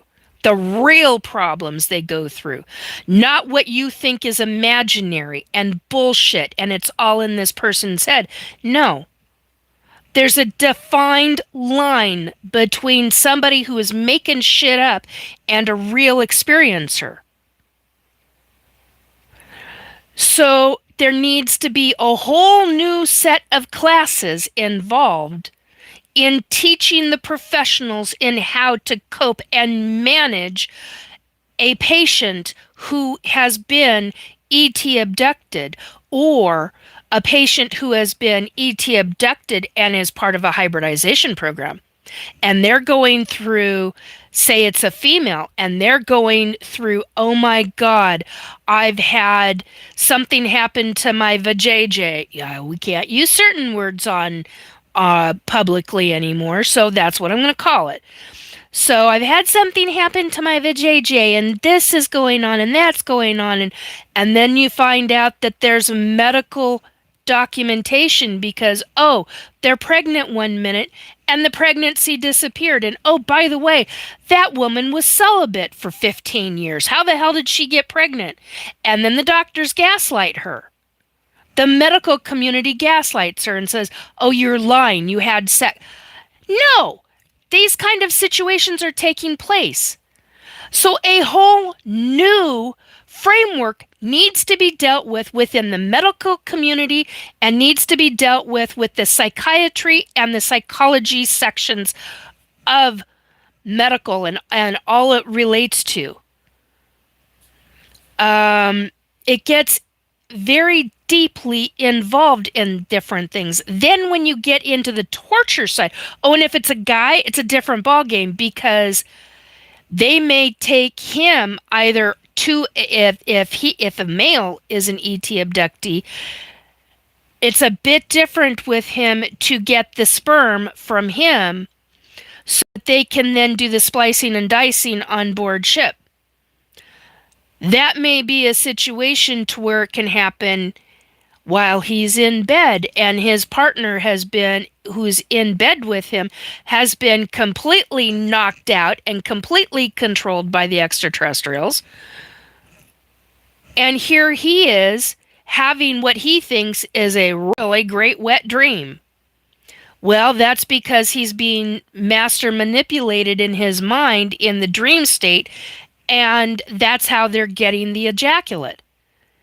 So, but with a female, you got a different situation. They typically need to be taken on board in order to get the eggs, in order to have her have a sexual fantasy dream to where they can produce certain things in her vajayjay and uterus and fallopian tubes and And I just lost the words. Above the fallopian tubes, I can't. It's gone. So anyway, you get my point. You see where I'm going with this.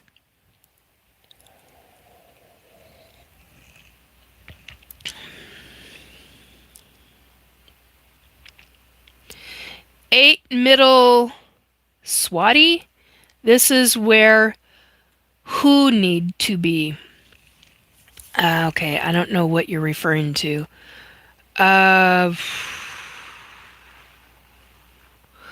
Medical marvel for my money is just numbers that go up and down. Okay, hippie girl says grateful I found you 100%. Thank you. Kathy says ETs have scared me since childhood. Depends on which kind of ETs.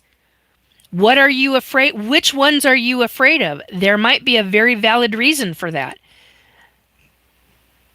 Then again, it might be you yourself fear-mongering because it happened as a child, and there are things when we're a child where it gets very, hello, we've got a child mindset. We don't understand certain things. So thank you for all the hearts. Thank you, thank you.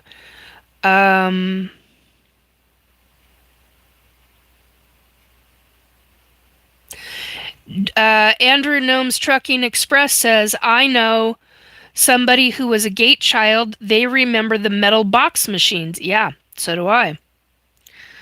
Hippie girl, you're the only one who believes because you have been through it. Everyone else just says I'm crazy. No, I've been through it. I've been through the trenches of this shit. And in a grand scheme of things, it is shit. But the other side to that is I love my hybrid children. My ET guides, and I do have a couple of ET guides, one specific, but I do have them. Living, not dead, living ET guides. They, even though I get angry or really angry and extremely pissed off, they know there are many of them that I deeply love and care about. And I will, and when it comes to my hybrid children, they know I will risk my life for them. And I have, and I've proven it. And it's one of the reasons why my last hybrid child, his soul, chose me. Because he told me I was there when your hybrid son was dying. And you did everything. You got up out of your chair. They weren't even, the ETs were not even in your living room yet. And they were saying, let's go, Nikki. He goes, I was there. Let's go, Nikki. Your son is dying. He's been in a horrible, and we won't call it what they called it, but he's been in a horrible situation. And he's literally bleeding to death. And they said, we need you. We need your blood. I didn't give it a freaking second thought. I was up out of that goddamn chair and I was like, let's go. Let me pee first because we know that I've got it. If I don't, then, I went to the bathroom. I didn't even wash my hands. I'm like, just let's go. Peed, did my thing. I'm like, when I come back, you need to lay me down on this bed because I need to remember that this is where I started. They're like, whatever. And they took me. I didn't even close my eyes. I had my eyes open. They forced closed my eyes. They said, we know you don't like and I don't talk about this. I haven't talked about this one in a very, very long time. They said, we know you don't like going up. And I'm like, do whatever you want. I just want to see my son. If he's on the table and I'm next to, I want to see my kid. I want to know. And they did. Many hours later, we were interconnected via all kinds of tubes and wires and all sorts of shit. And the ET that chose me to be his mom, his surrogate mom, his human surrogate mom, he told me, he goes, I was there in that room. I was standing at, and he showed me an image of where he was standing, right next to the table, right at next to my body. And there were times he was touching my hand, and I haven't talked about this. I don't think I've ever talked about this. There were times he was touching my hand and letting me know it was going to be okay, and I was going to be okay, and my son was going to be okay. Oh, I was just about to say my son's name. Nope, nope, nope, nope, no freaking way. So, and they woke me up. I think with him doing this, I think that's what truly woke me up. And I remember looking off to my right, and I saw my kid.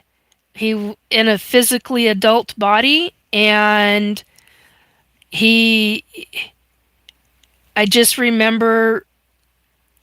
I remember asking my baby, "Is my baby going to be okay? Is he going to be all right? Is he going to be all right?" And I was trying to be verbal, and they were trying, but I was so out of it. And I was out of it because they were draining. I literally told them, you leave enough blood for me to be alive. I know you can do that. You give him everything except for what will keep. I need my body. They're like, we're on it. We know. I'm like, but I need to say this to you. And they knew that. Hello. They knew that as well, and I was like, let's go. They took me. I woke up and I saw my kid, and I got somebody leaned down, and sounded like it was verbal to me, but they leaned their head to my head, to the side of my head as I'm looking to my right, and it was like it was in my ear. I didn't feel breath, so I know it was telepathic, but it felt like they were talking right in my ear, and they were telling me he's going to be okay. And I remember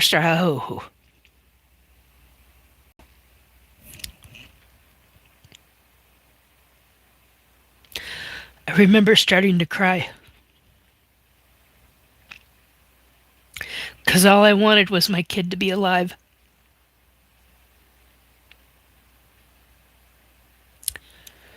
So yeah, this is a very emotional thing, being an ET abductee, being a contactee. The abductee is the negative, contactee is the more positive. I'm both. It's listed under one subheading of experiencer. I'm all of that and then some. Uh,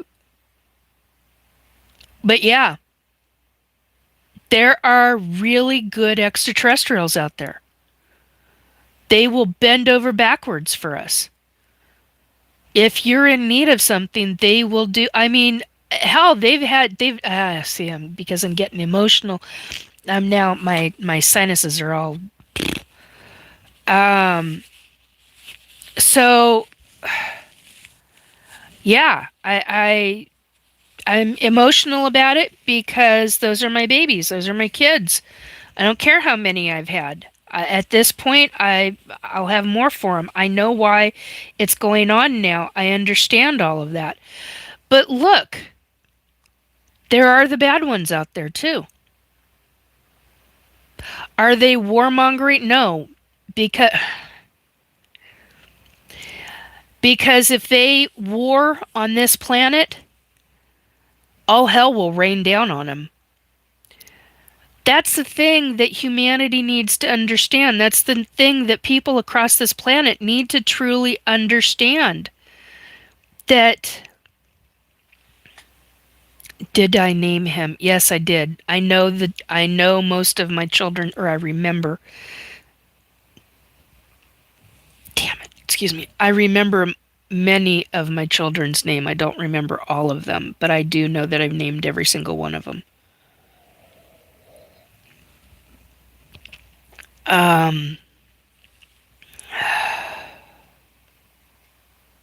It also makes sense to me why,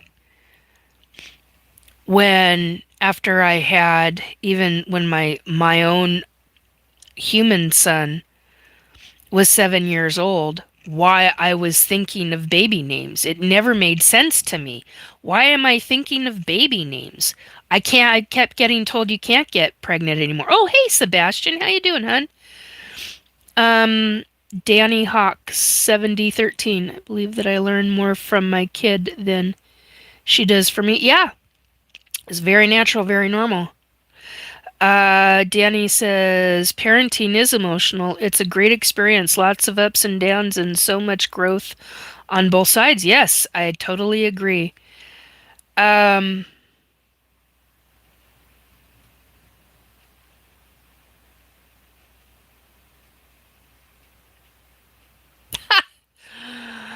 V8 friendly. I'm not repeating that one out loud, but do you happen to be the name, go by another nickname of Sovereign? There's a gentleman that goes by the name of Sovereign, a number of other things after the name of Sovereign, but he talks about that kind of thing, that very thing. About 3 weeks ago, Kathy. Yes, Cosmic Wildman, says Danny. Yeah, Danny knows who that is. That's why I was asking.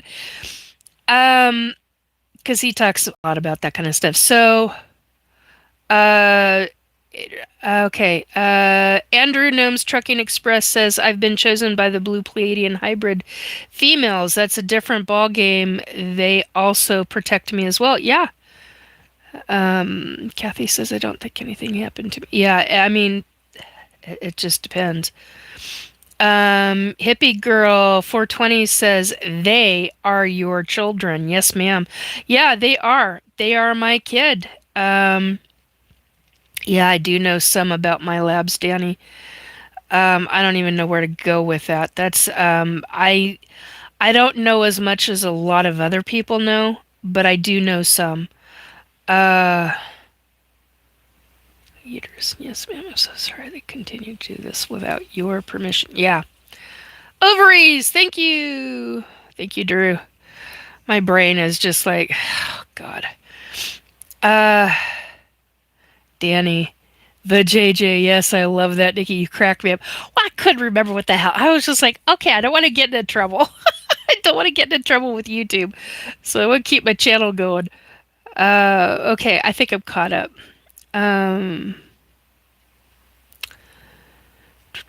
Let me see. Whoops, hit a button. Okay. Kathy says, we need to hear the truth. Yeah, we do. And not a bunch of bullshit from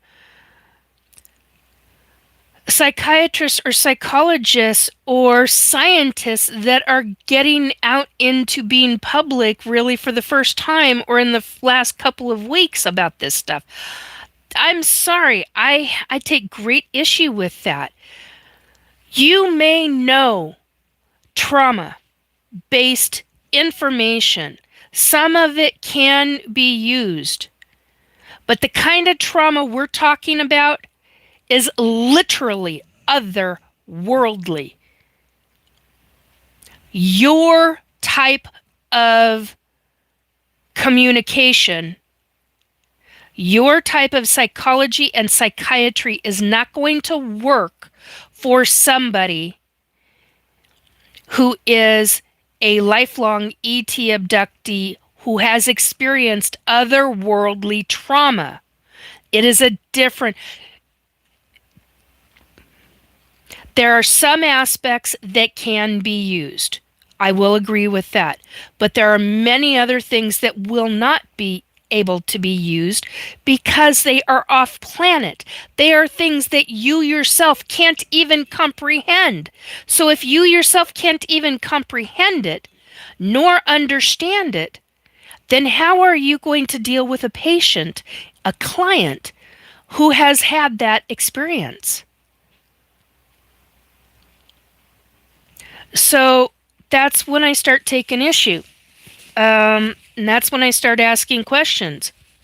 And this is why I start saying we need to have psychology and psychiatric situations for those who are these kind of experiencers, whether they're an abductee, a contactee, or whether they have experienced deep government control that is so horrific and so traumatizing that it goes beyond anything you've ever practiced or experienced in your practice before.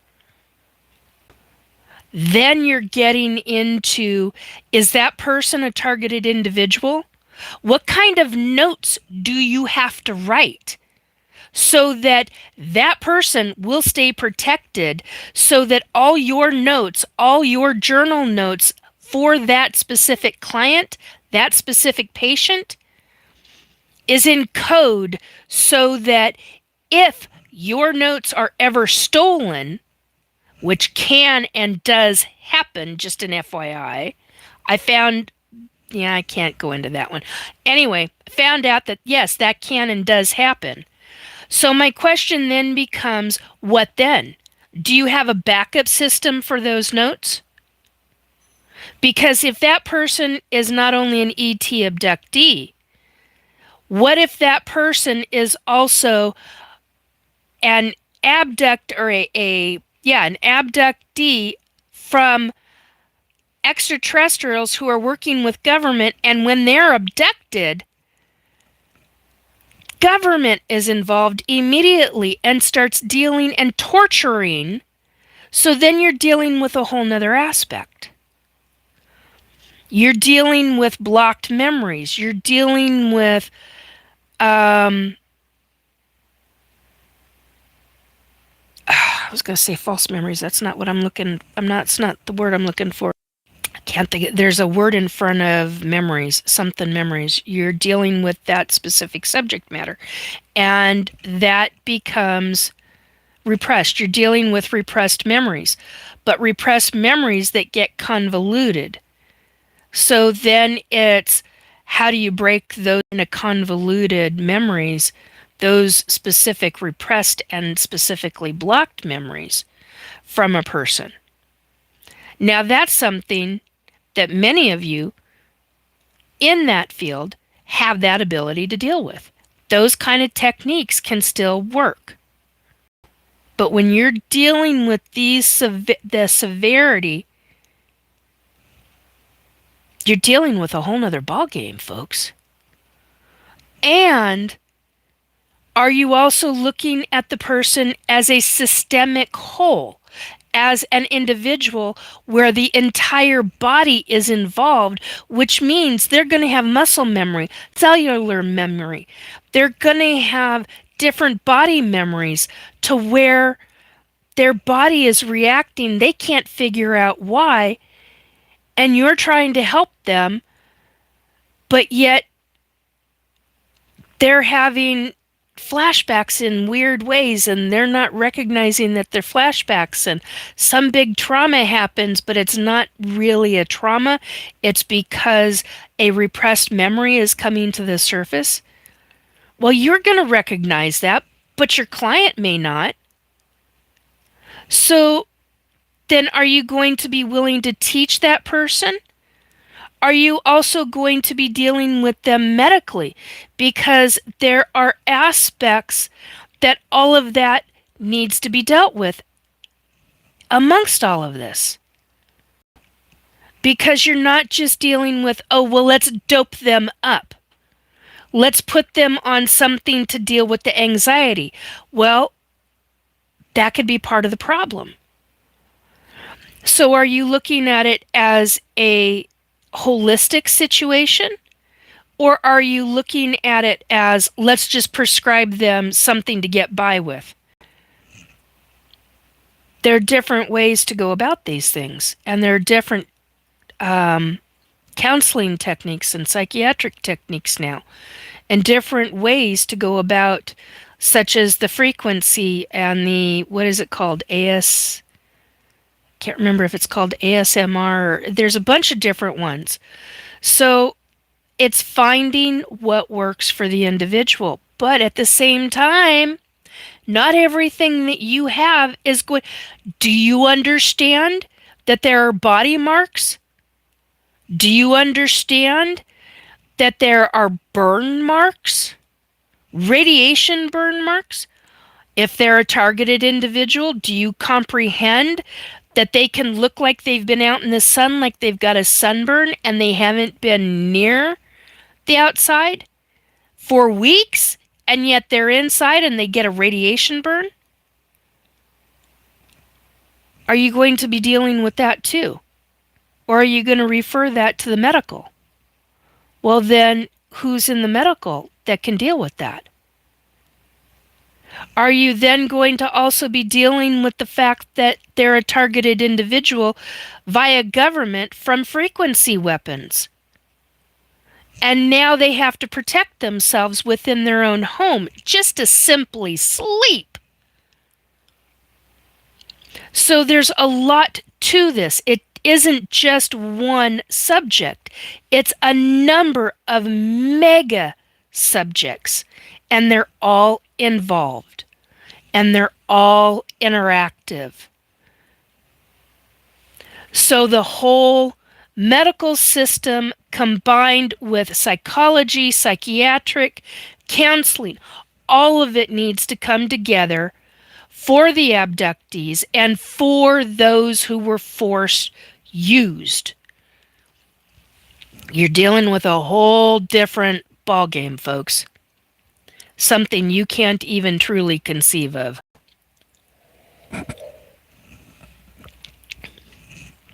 How's that for some real legitimate issues? Okay, I haven't read this in a minute, and I'm going to start coughing, so hang on. Thank you for the likes. Please like, share, subscribe. Helps with the algorithms and helps to make the channel larger. Just a minute, please.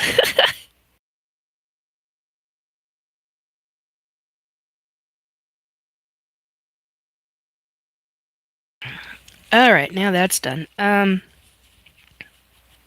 Yeah, it is, Danny. Mental health is important.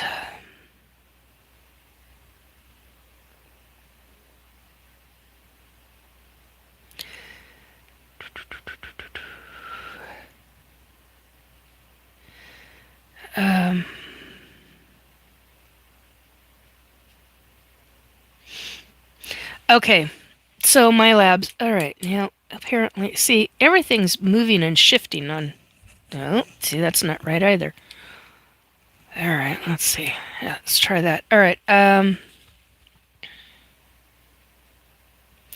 Yeah, Robert says her kids, meaning me, have taught her a lot, like how to shield, how to phase, etc. Yeah, they have. I've had hybrid, while I was pregnant with my hybrid infants, hybrid children. Many of them have taught me to phase shift. I can do it, but it's really freaking hard to do it. I can do it. It's really, really freaking hard to do it. It's a form of deep, extreme deep protection. I didn't even know that I could do it. And if it weren't for this one infant, I wouldn't even understood it. But this one infant, he literally saved our lives because we were under attack by direct energy weapons combined with they did a combination that day.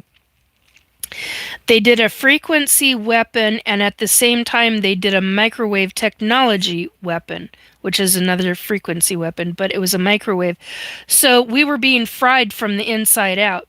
And as a mother, I kind of lost my shit. I literally put out a screaming telepathic message to the extraterrestrials, and it took them 3 hours, 4 hours, 3 hours to get to us. They were on the other side of the galaxy at the time, and I was washing dishes at the time. By that point, it was done. It was over with. We weren't under attack anymore, and I soapy sudsy hands in the kitchen sink, and 2 7-foot tall ETs come walking through the front living room wall, kind of front door area, but not the door itself. And walked up behind me. Well, there's no emergency now, and being real smart asses, which I had a few had a few things to say about that.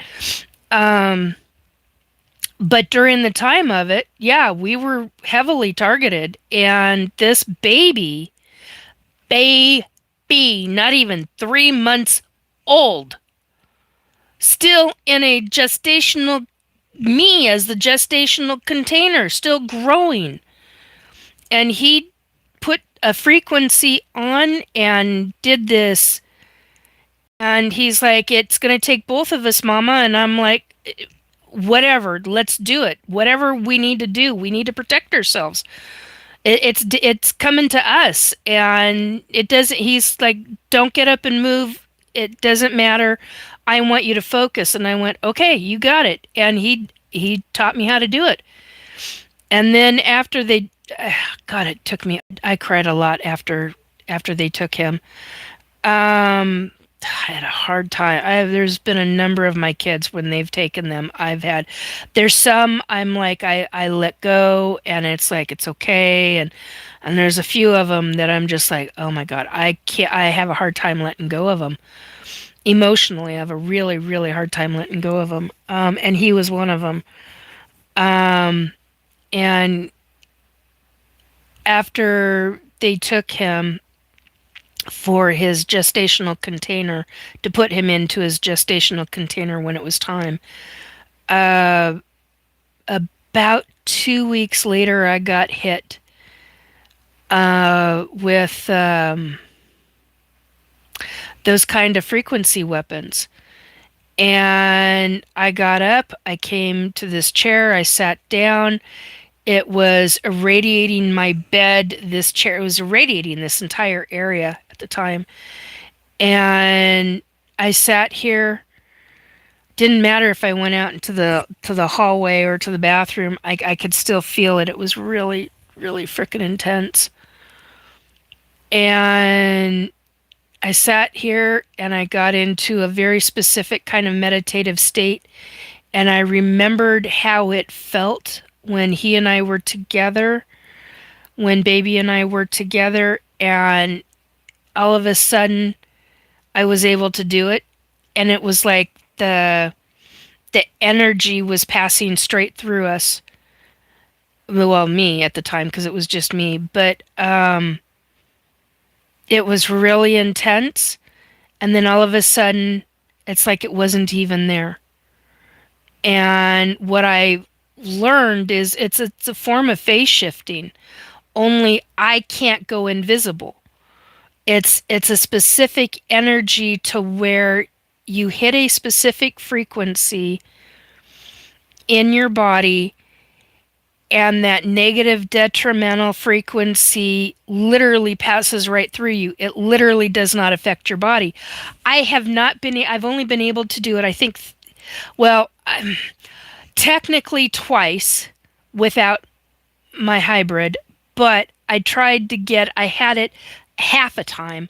So I say 2 to 3 times. That's why when I say 2 to 3 times, that's what I'm thinking of. It's actually a half a time after that second one. So, so 2.5.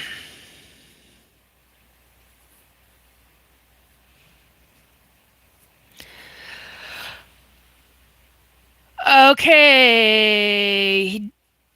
Danny Hawk, 7013. Just curious about my lab because I had a dream that was out of norms for me, and I didn't know if they can abduct you in the dream realm or astral dream.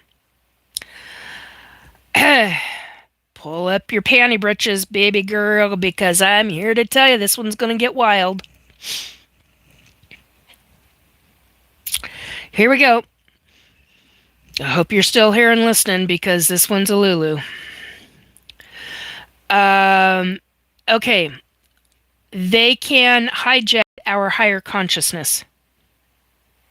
So you can be sleeping wherever you're at, whether it's in bed, in a chair, it doesn't matter.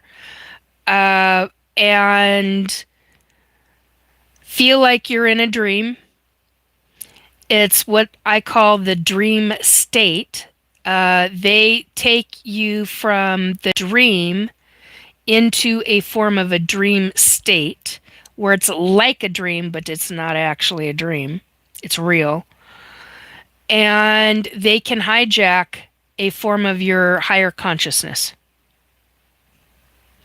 and then put that higher consciousness while you are still physically on Earth and in a device. You've got a device on your forehead or somewhere on your body, but usually it's on the forehead as far as what I've been shown by the ETs that do this.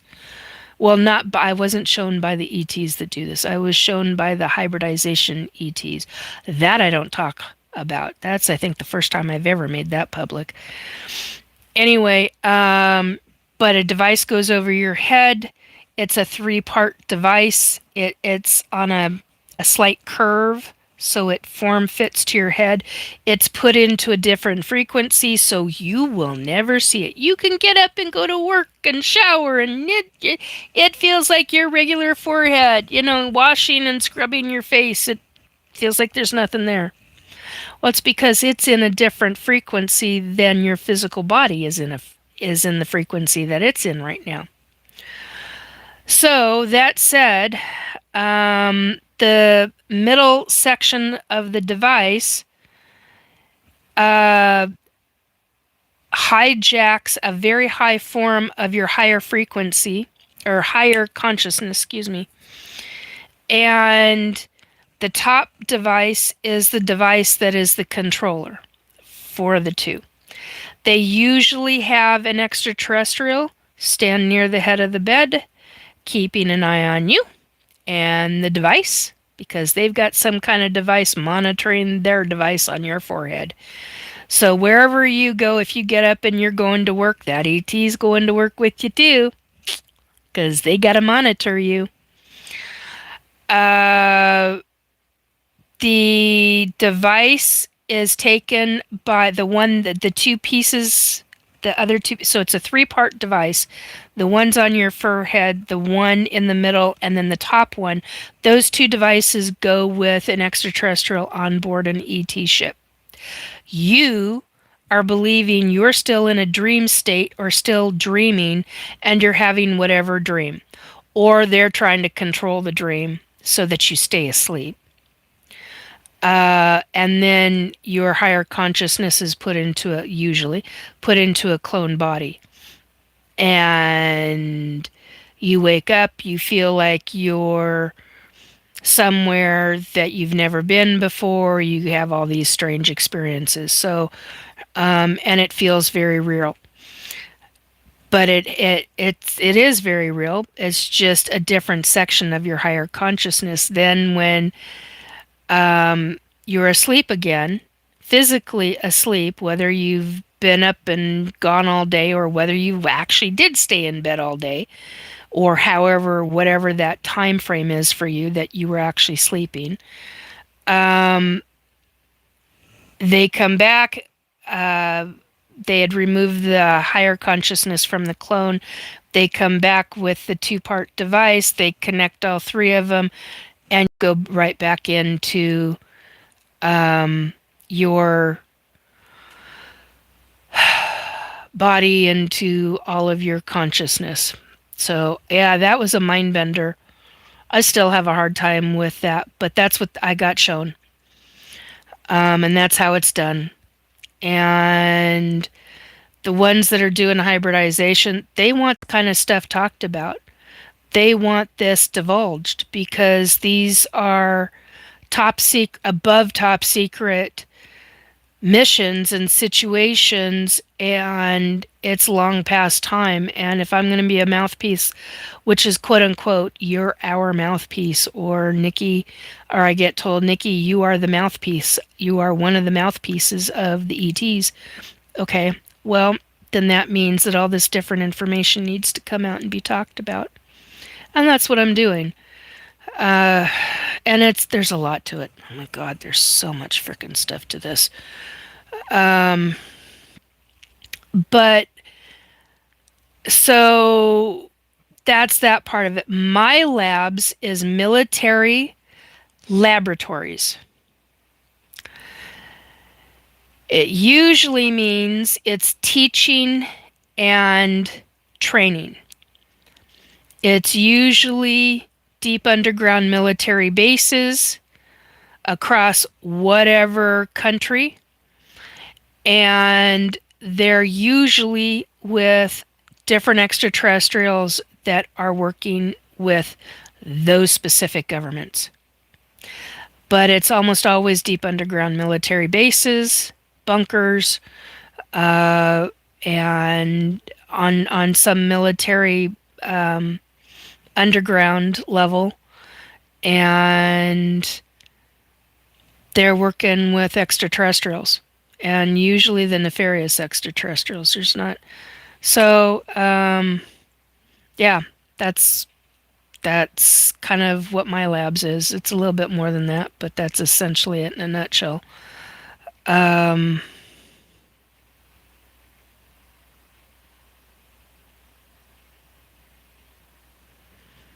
Okay, hang on a minute. Let me get caught up. Hello, Patrick Mack. How you doing? Patrick Mack 2799 says the USA is truly a silly place. It's not just the USA. There's a number of governments that are doing this. That's the thing. That's really what's going on. Love it, gamer girl. Nico. Oh my God. Okay, starts with a K. Let's try this again. Nico Caffensis. Hello. How you doing? Thank you, Robert. I see that you're. Thank you. Okay, so what else we got here? Okay. Oh, hey, Juanita. How you doing, my dear? So, yeah, that's kind of a lot. So my question still stands. It still remains. How are you going to be when ETs show up? What's your response going to be? Is it going to be overwhelming shock and awe? Is it going to be that you don't believe any of it? Are you going to be one of the ones with the pew-pews? Or are you going to be one of the ones who is so heavily religious that it goes beyond your comprehension and they're all demons to you? Because I'm here to tell you, extraterrestrials are absolutely not demons, and they sure as heck are not fallen angels. So we need to start coming together as humans and creating groups to welcome the nice ones and to be leery of the nefarious ones, and maybe bring them out from underground. And, maybe get rid of the nefarious ones so that they quit controlling situations.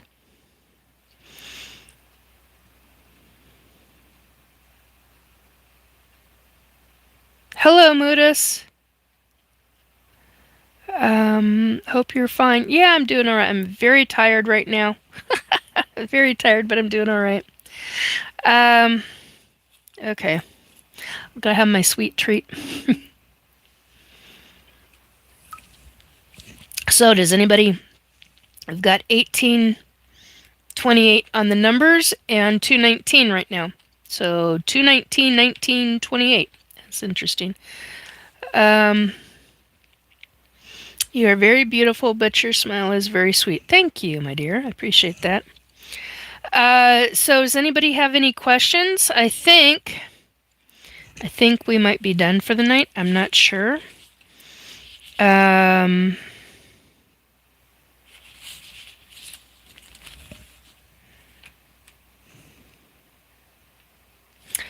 I did have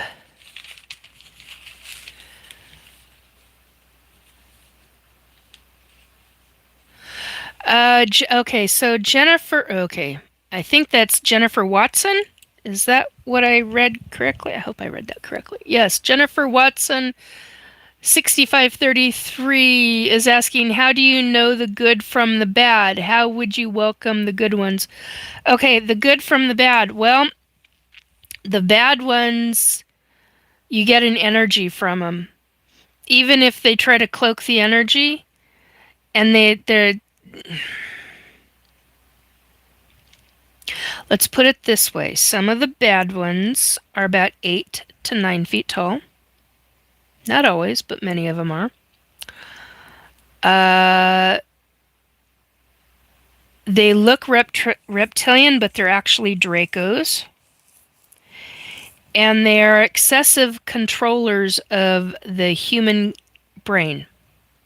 So they will make you see and fear monger and mentally terrorize you.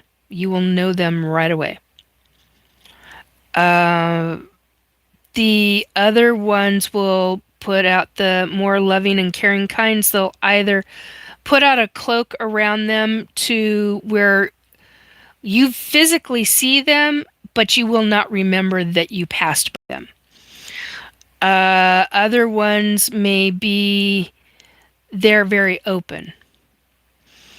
But humanity is very much a fearmonger and very much into hate and anger. And so even the good ones are very leery of many humans. There are extraterrestrials who do go into places like Las Vegas and they do gamble in order to obtain extra funding. And people at the dealers will not even register that they even had a. Oh, hello, Lori. Lori Rogers, 4850. Okay. Hi, how you doing? Um, your name and you from, you mean where am I from? Seattle, Washington. My name is Nikki. I'm a lifelong ET abductee, psychic medium, forced gate participant, which led into MK Ultra torture techniques as an 8-year-old child, which led into my labs, which led into SSP. So that's me in a nutshell. Well, it's more than just that, but that's what we're dealing with right now. So, and I am a surrogate mom to a lot of hybrid children. So there's that. Thank you. I appreciate that. So, Jennifer, how do you know the good from the bad? Usually there's an energy about them that you can tell. If you get a bad feeling, walk away. Just walk away. It's just like with any human that you walk around and there are extraterrestrials on this planet that look like they are human. I used to go into meetings. Oh God. There was a situation on the moon base where I was ordered and instructed by extraterrestrial who were 7 feet tall and looked like humans. They, every way about them looked like a human, but they were 7 feet tall, but thin. And they would tell you, wipe your mind. In other words, make a blank mind. Hey, Sil, how you doing? Black room in your mind. Don't talk in your own mind, and you'll be fine. Speak when spoken to is how I was told. I was taught do not think. Thinking, if they are telepathic, Telepathic is open communication, so any thought you have can be the same thing as, so your self-talk can be the same thing as talking to every single person there. So it's training your body and your brain to put a block around and to shut down your form of self-talk. Matter of fact, there was a TV. Oh God, I don't know if I wrote it down. There was a TV show.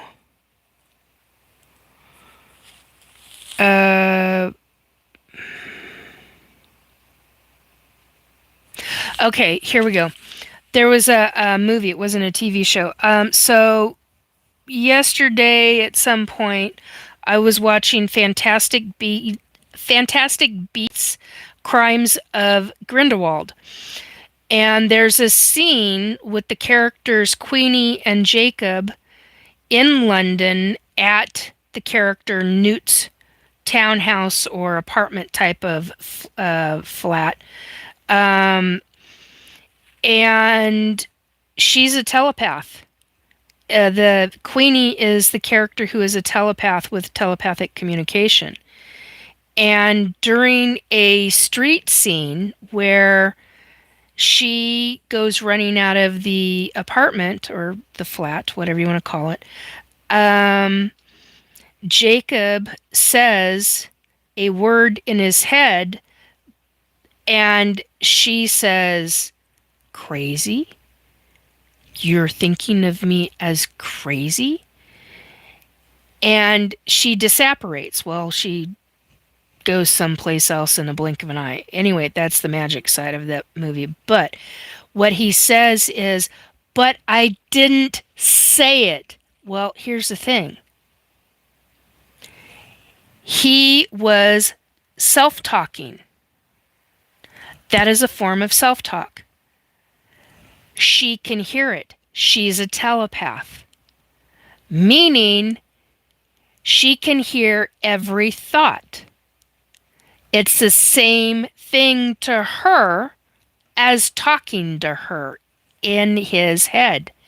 So it becomes offensive. This is why. So when I've talked, so there are 0 options to have private thoughts or private self-talk, because literally everything is heard. 0 privacy. So when I met my very first hybrid child as an adult, when I met her, she's female, because I asked and I begged and I pleaded and I cried and I was like, I want to see my daughter. And they came and got me one night. And God, after a long time, it was after months of begging and pleading, and I was like, I want to see my daughter. I want to spend time with my firstborn. And they actually did it. And the first words in my head were, "Oh my God, you are gorgeous." Literally, I could not stop my brain from self-talking. I could not. And she took one look at me, and her whole face, she went from being very calm, very almost demure, but yet very like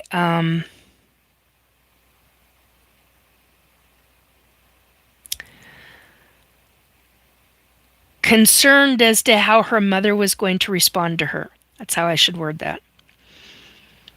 That's what I was picking up on. But she was extremely well hidden. All her emotions, everything.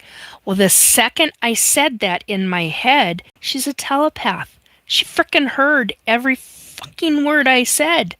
She felt the energy from me. It was so, I felt so much love, so much care for her, so much, and I just was like, my girl, my baby.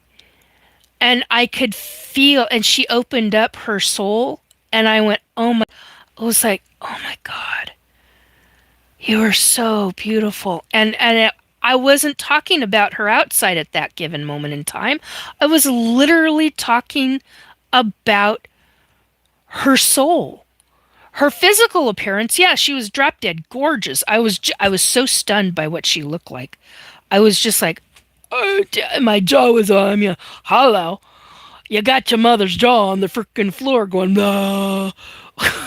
What do you say? She's just drop dead gorgeous. Yeah, 7 feet tall, but hello, drop dead gorgeous. And and when her face lit up, she opened herself up to me, and it was just for a fraction of a second. And I was so, I was just, it was like we shared something that I can't even describe. And everything about her soul was beautiful.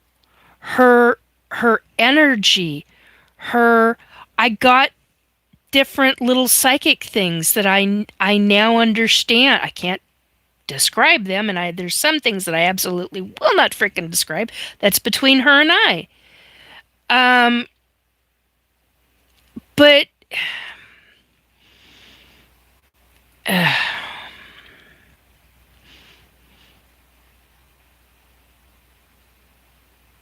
okay. So, oh, that's a loaded question. Uh, Ulysses 3341. How do you harness your powers? I don't even know how to begin to answer that one. It's a good question. I just don't know freaking how to answer it. So we shared something in the blink of an eye, and we shared this 1331 on the numbers. That's interesting. Now it's different, but anyway, the energy between us, it was like an energy bond. It was like rebonding. I don't know how else to describe that either, but it it worked beautifully. And I remember I remember waking up after coming back,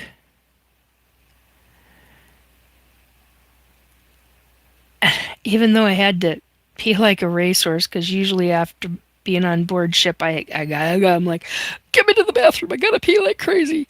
Well, that has to do with being on board ship and the different frequency. It's like a barometer pressure, which is what we talked about earlier. I'm extremely sensitive to barometric pressure and barometer pressure. And so being on board these ET ships, there's a different pressurization on board those ships. So when you come back to Earth and they put you back in bed, it's like you wake up, it's like you start running to the bathroom because it affects your blood. Thank God it doesn't affect the bowels, but it affects your bladder a specific way. And so I go racing to the bathroom to pee. And I remember thinking to myself, you're not going to race. You need to digest this. And I'm like, oh, crap, I got to pee. And I tried to hold it as long as I did make it to the bathroom, but I tried to hold it as long as possible because I was trying to wrap myself around the memory of her energy and her beautiful spirit and the beauty of her. And I was trying to hold on to that for as long as I possibly could. Then I went running to the bathroom, get done in the bathroom, and I come back in and I sit on my bed and I just start crying because she's my baby.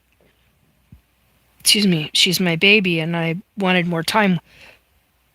I wanted a lot more time with her, and I didn't. Hello, Jarhead Forever One, who says WTF. Lori Rogers, 4850. I subbed, hun. It's after 11 p.m. here in North Carolina, East Coast. Got to walk my two pups. Oh, I understand. Yeah, I'm normally on at 10 p.m. Pacific time, and I've got, whoa.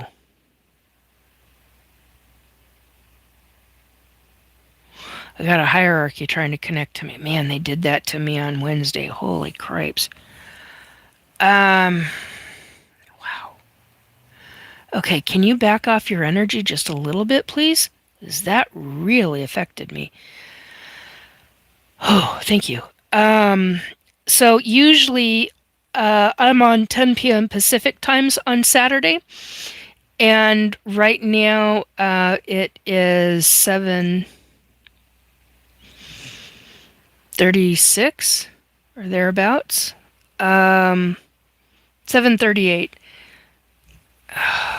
Yeah, 7:38 p.m. Pacific time. And so when I'm doing the 5 p.m. broadcast, 5 p.m. Pacific broadcasts, it means that I'm taking care of situations on Sunday for somebody else, and it's that important to me. So it's either I'm not going to be on, or I make sure that I reschedule my live broadcast so that I can do what I need to do for the following day. And this is I'm doing this for somebody else because I feel it's that important. So that is beautiful, Nikki, how you described it. Thank you. Yeah, not after 11. Yeah. So today is I've got to have everything set up and ready for certain situations. So anyway, that's why we're doing this right now. Um, Jennifer Watson, are you on every day? If so, what time? This is very interesting. Saturdays, 10 p.m. Pacific time is my normal time. I do have it written up in the post section on my YouTube channel. And if you scroll down, you will find a new schedule for the month of August. I think that might be changing a little bit, but I'm not sure right now. I've got to deal with situations tonight and tomorrow morning so that I can make sure that I've got all the correct days for 5 p.m. written for the month of August. So for Saturdays anyway. I don't know if I need to do that for any other day, but that's my usual day and time is Saturdays, 10 p.m. Pacific, and certain Saturdays are 5 p.m. Pacific. So, and I will put a post up saying, usually the day before or the afternoon of, what day, what time, what's going on, and you'll usually have an image, a meme, a copywritten meme that I create that has all kinds of pictures on it so that it can give you an idea of what's going to be talked about. And usually everything's talked about at some point or another. So hopefully that will answer some questions. Ulis 3341, how do you harness your powers? I don't think of it as harnessing them. Do your meditation. Do meditation. If you don't know how to do that, start learning. Everybody learns differently. Find somebody that you jive with, that your energy feels good with about learning how to meditate. Everybody deals with it differently. Everybody teaches it differently. So there's that.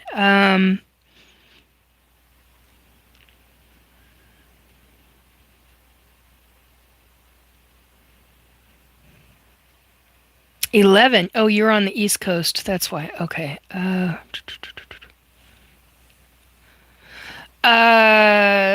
Sorry, I joined late. So you have alien baby? Yeah, I've got over 30 hybrid children. I'm in one of the extraterrestrial hybridization programs, and I now finally, after all these years, understand why when I was 13 years old, why I had certain situations in my life. Why when I was, oh God, you can make me do math. When I was 51, 49 to 51, somewhere in there, why I started recognizing other signs and symptoms of hybrid pregnancies. And a lot of hybrid babies, they'll talk to the mom. And many of them will make it sound like your own self-talk. I talk extensively about that one. That's a totally different mind F. So Ninja Elf Cat, Mother of God. Yeah, hi, how you doing? Um, Ninja Elf Cat says, "Did you mix up your pills with Skittles?" Funny. I'm not delusional. I'm not crazy. I'm not schizophrenic. And if you cannot handle what these subject matters are, then why are you bothering to be here? If you want to listen, that's fine. But if you're going to be in my chat and be a troll, or start spamming, or start being rude, I will boot your ass. Or one of my mods will. And it doesn't look like my mods are in. Oh, yep, I do have a mod in here. So,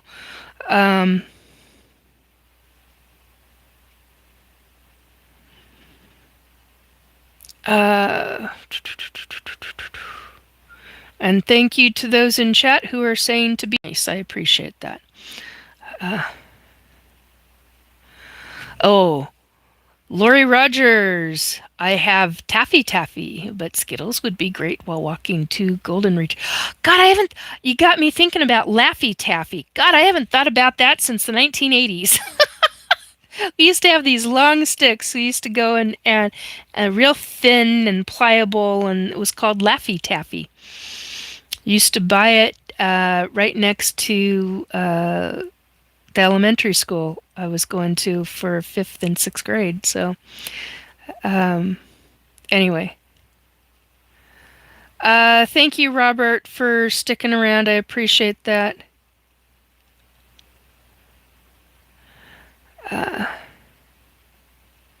Oh, excellent question, Euless. I'm sorry if I'm saying your name wrong. Please correct me. Okay, so Eula, can't. Euless. Okay. Euless, yeah. Wow, that's interesting. Do they age in a similar manner to humans? Absolutely frickin' not. Excellent question, my dear. Truly, excellent question. No. Hybrid, oh God, I don't have this on right. There we go. Hybrid children age very differently. Hold on to your panties for this one. Hold on to your britches. So, in an ET abduction, when you're in a hybridization program, the kind that I am in, here we go, folks. Pull up your big boy bloomers, because here we go.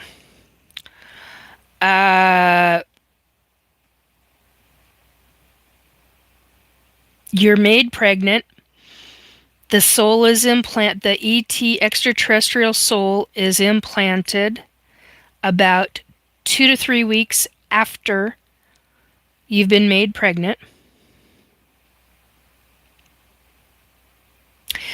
They're very talkative from the moment that soul is in that baby. Some hybrid pregnancies are 6 weeks. Some go to 3 months. Mine go to 3 months. Some hybrid pregnancies go to full term. They will go a full 6 months. So if you've got a 6-week pregnancy, expect that infant to be birthed another 6 weeks later. That's a different situation than mine.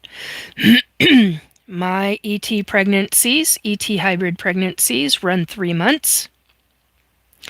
And then they are in a gestation. They are taken from me. Then they are put into a gestational container for another 3 months.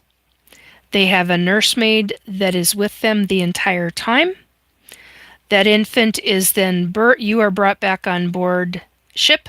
The infant is birthed. You are given your infant. You do what's called a circadian rhythm bonding share situation, where you're energetically bonding and physically bonding with your infant all over again. Then the infant is given back to the nursemaid. The nursemaid, one specific nursemaid per child. Okay? That nursemaid will stay with that infant until they are looking like a full-grown adult of that specific species. Okay? Thank you, Robert, regarding that individual. Where you said gone, bye-bye. So thank you, Robert. So what ends up taking place is, depending upon the species that the hybrid the genetics have been spliced and diced with. There are some of my kids that grow to full adulthood in 30 days' time. There are some of them that have grown to full adulthood at 3 months from the time they are born. What do you say to that? When I first got told that, I said, bullshit. Then they showed me. And when they showed me, kind of lost my shit over it.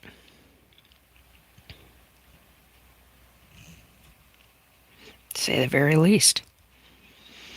I am here to tell you this human has had a hard frickin' time being able to grapple with all this information, let alone wrap my head around this information and go, oh my god, this is really real. Holy fuckballs.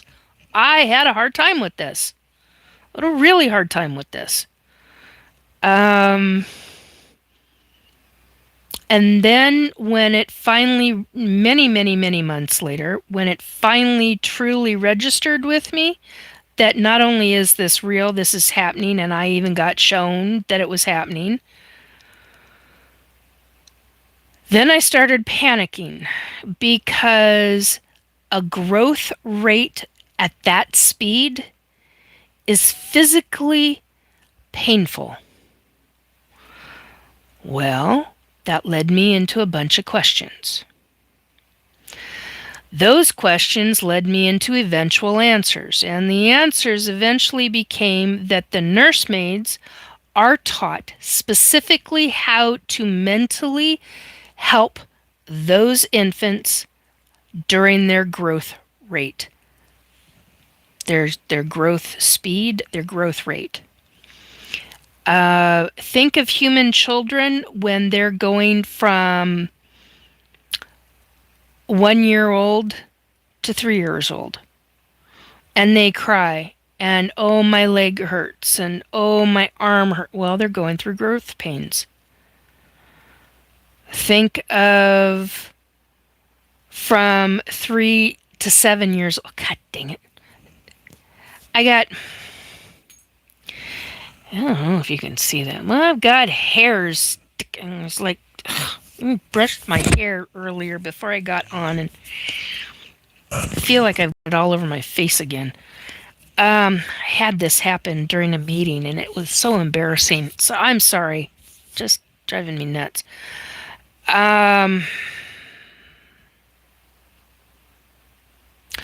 So, the growth rate is dependent upon the species of extraterrestrial that the genetics have been spliced and diced with, that the human genetics have been spliced and diced with. That said, these children are taught energetic wise in how to deal with levels of pain, let alone emotions, and how to cope with all of this, and how to be fed and given nutrition and what they eat or don't eat. Very, very specifics. Very, very specific. So, I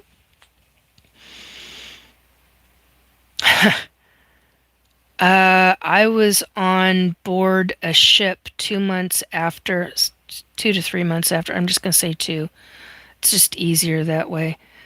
But essentially 2 months after one of my boys, one of my hybrid sons, was on board ship,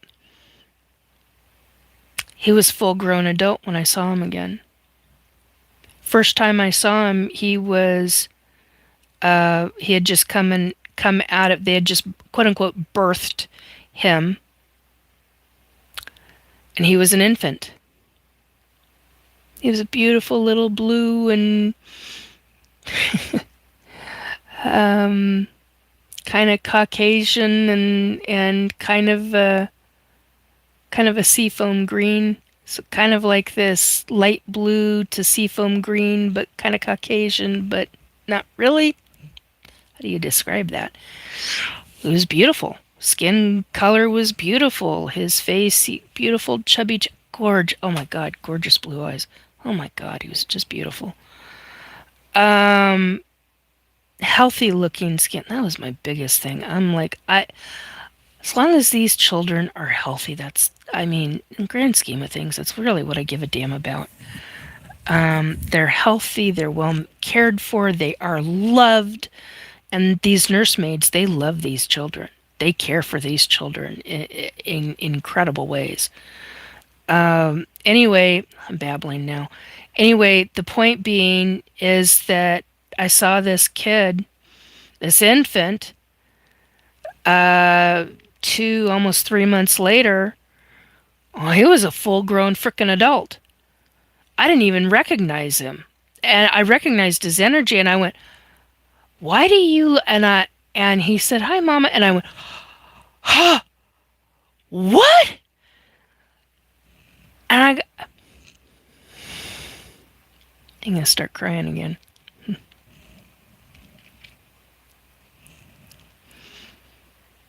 Meant the world to me to be able to see him again so soon, because they don't always allow that. It was a big deal to me. Still is. I miss not being able to see my children on a regular basis. I miss not being able to have communication with some of them on a regular basis. But one thing I keep getting shown is that my children, my hybrid children, are going to be standing with me on a platform in a stadium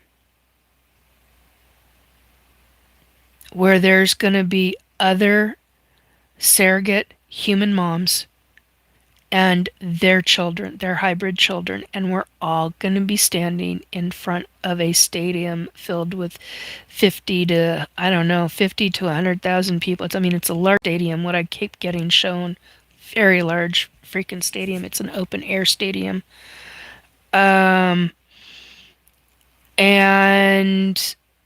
we're talking in front of cameras, and this is making international news. And I keep getting shown this over and over and over and over again. So I know it's going to happen. And I know that I will get to see my babies again. All of them at some point or another because of that situation. But I don't know how long I'll get to be around them. I don't know anything like that. But I know that I would give my life for them. And I nearly have on a couple of occasions. I don't talk about the other, but it's a big deal. So that's an answer to your question, very long-winded way, but so very long-winded in do they age in a similar manner to humans? No, they do not. They can be 900 years old or even 1,200 years old. Depends on what they are genetically spliced and diced with, genetically manipulated with. So,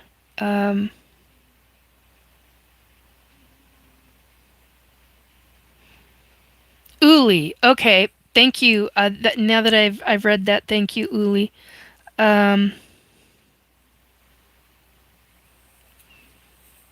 Uli. Okay, thank you. Matter of fact, I need to write that down so that I remember that. Um, Uli. Wait a minute. Ooh. Uli equals. Ooh. We got it. Okay. In chat. Okay, I've got that. All right. Let's go on. I must hurry back. Oh, Alexandra. Hi, Alexandra. How you doing?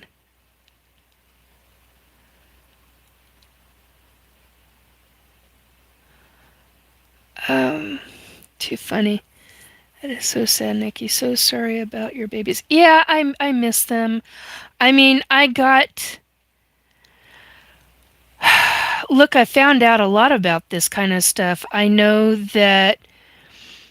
Oh God, Robert, I'm gonna have to have help with the year. What frickin' year was it that they were? I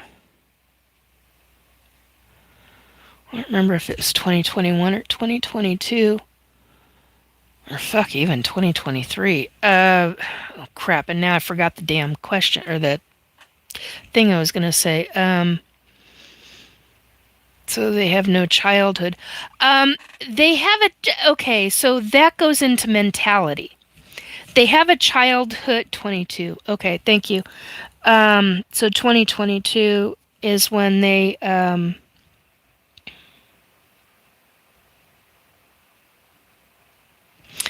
is when yeah, because I now I'm having a hard time with. We got the year, but now I'm having a hard time with the information. Because I'm tired. I'm not quite as tired because I'm a little on the wound up side, but my brain is like I'm starting to lose cohesioncy in some ways. Uh, so in 2022 is when I found out how the extraterrestrials in the hybridization program um, they started changing things regarding what their hybrids would be allowed to tell their mothers, the surrogate moms. And my son in 2022 was one of the first ones in the hybridization program, not the first, but one of the many first hybrid children, ET human hybrid children, where they were I'm trying to focus so I can get this freaking sentence out and the information. So I apologize for not looking at you. I'm focusing on a item that is sitting on my bed. So they put the genetics, they did genetic modification, so and that's called what I call splicing and dicing. They put the human gene, or not the human gene, the human emotion gene back into the genetics. And they basically used the children as test subjects. Okay? Yeah, I'm trying to, and I'm having a hard time, Sebastian. Sebastian says, Nikki, relax. I'm having a hard time. And so basically, I had the experience of this very emotional, very emotional hybrid son.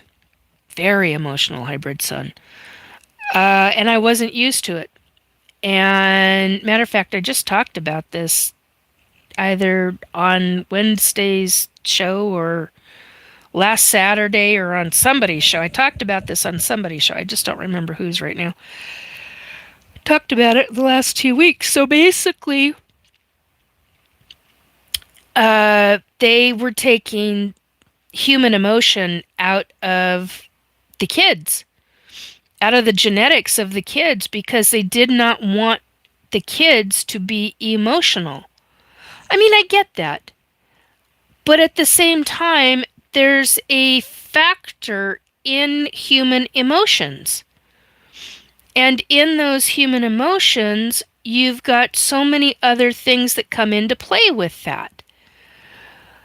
And that goes into a whole different ball game of how do you deal with those children? Well, that was when I started getting told after my son was birthed and after it was like 2 months later, I think, Robert. I think that was right. 2 months after he was birthed, he's a full-grown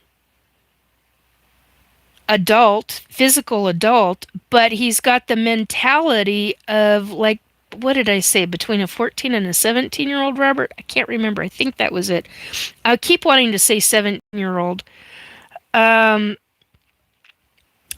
they were taking the children and putting them in school, education. So they go off, once they are fully formed, and they got all the training and energetic and teaching that they needed from their nursemaids, and they do have their own classes. I mean, the moment they are out of the gate, they play for very short periods during the day. I know that. I know that then they have certain kind of classes. Physical age 4 months, mental age 20. Thank you. Oh, God. Yeah. Brain was just not. So, yeah, because Robert and I used to talk about this quite often because I was trying to, well, if you can't handle that, Eric, what is Eric's last name? Eric Moran Villers. If you're calling me crazy, then why are you here? Why are you showing up? Hello? Why are you in my chat? Are you going to be I don't care. It's fine, Sil. Don't worry about it. Oh, please, I got a mouth on me. What the heck? Don't worry about it. So if you're going to be a troll, your butt's going to get knocked out. Your comments are going to get removed, deleted, and fine, so be it. But if you're going to be a troll, then you're out of here. You're going to get blocked. It's fine. Everybody's got an opinion. I understand that. But, shut your mouth for those that do understand and understand what the hell's going on. If you don't believe it, so be it. Move on. So basically, yeah, 4 months out, he's full-grown physical adult, but he's a mental age of a specific age for them, and they're putting them in educational classes on a different planet. They start off, oh God, Robert, was it Venus or Mars first? They start off in one location on Mars. I think it's the Mars base. No, it's the Venus base. They start off on the Venus base first, which is an underground, and that's the one where he was talking about how freaking cold it was underground. He's used to a warmer environment. And I can't remember what he was spliced and diced with right now.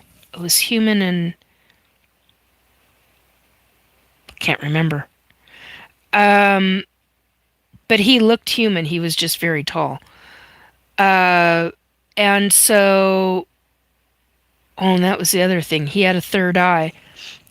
He was one of the kids that had a third eye on their forehead. It opened up when he saw me.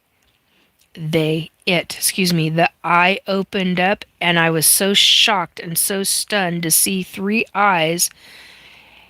He was so happy to see me. The energy between us outshifted, and I mean, it was just beautiful. God, the energy between us was just truly beautiful. And he came into my chest, I put him onto my chest, and he leaned out so that he could see me.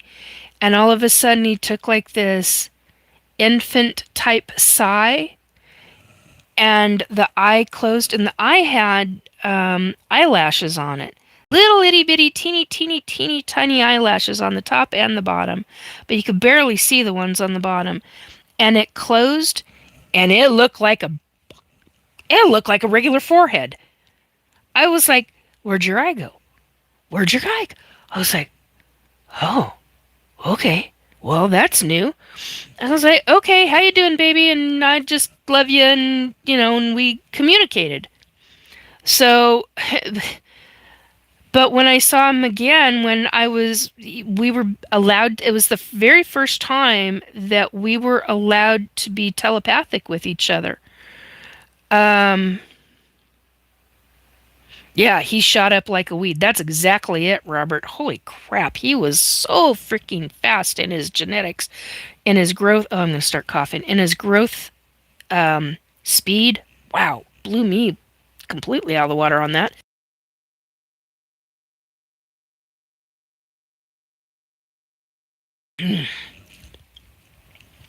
Ah, just a little bitty trickle drip, and I hate that stuff. Anyway, that's why I'm coughing. I don't have a cold or anything. It's just ridiculous. Anyway, so while he was at school, he would talk to me while he was walking down different corridors, and he was allowing me vision through his eyes, what he was seeing. I didn't understand that at the time. I thought this was all he was projecting, but what was actually taking place was that he was allowing me to psychically see through his eyes. That there was a lot of things that I've not described to anybody, because I don't know how to describe some of the things I saw. I'm like, and it was interesting too because sometimes those school corridors, they were completely empty, but you could hear different people talking. And he was like, "Yeah, they're being telepathic. Everybody can hear." And I was like, "Oh, okay." Well, he called it something other than telepathic. I don't remember the word he used, but it was something other than telepathic. But it meant that. That's just exactly what it meant. And he was telling me that he got told by the ETs and the nursemaid on board ship how to block. He didn't teach me how to do it, but how to block the other extraterrestrials that could hear the mind speak, the telepathic words, how to block that so that he and I could have private conversations. And he's like, "Oh, Mom, gotta go, gotta go." And I'm like, "Okay, I love you. I love you." And then there was a time where I got called middle of the freaking night, and I'm really sleepy and really tired, and I was about ready to go to sleep, and I get woken up by a yell, something in my head. I knew it was out of my body, and it was so loud. It was like, "Nikki!" And I'm like, "Yeah, what? What?" Nikki, wake up. I'm like, okay, what? And then I realize it's the ET that is what I call one of my guides. She's physically alive. You've got to deal with your son. I went,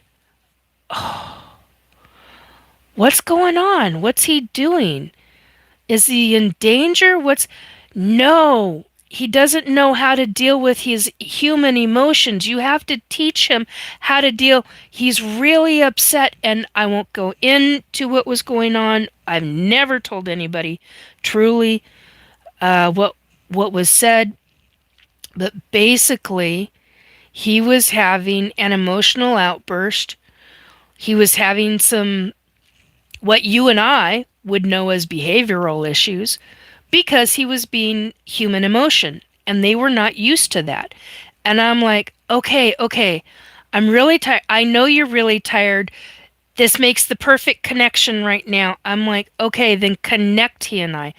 Well, she became intermediary. I don't know how she did it, but she became intermediary between her long distance and his long distance. And we had the connection, and I'm like, baby, what's going on? Talk to mama. What's going on? And he's then talking to me, and I'm like, okay. Do you remember when you were with me and we used to talk about deep breathing and meditation? Yeah. And I'm like, no, I want you to do your forms of deep breath. You know what this is. You know what that means. You need to calm because and he was so strong that it was like, how do I say, is the word emulating? He was straight through the connection. I went from being very sleepy to really freaking wide awake, and I ended up taking on his energy. And I went, okay, this is what you're going to do. You're going to give me that energy. You're going to give me that emotion. And then I went, okay, why are you angry? This is what anger feels like. What happened? I'm not allowed to tell you what I'm like. Then ask her, meaning the intermediary, ask her how you can tell me that is safe for you to tell me. And we walked through it. Oh, hey, Nissan boy. How you doing, Christian? And so we walked through that section. God, I'm starting to itch again. Oh, I didn't do the moisturizer today. Oh, dang it, Nikki. So yeah, you learn, and he was the first child who had to learn what it was like, and he made it very clear to them, don't do this to anybody else.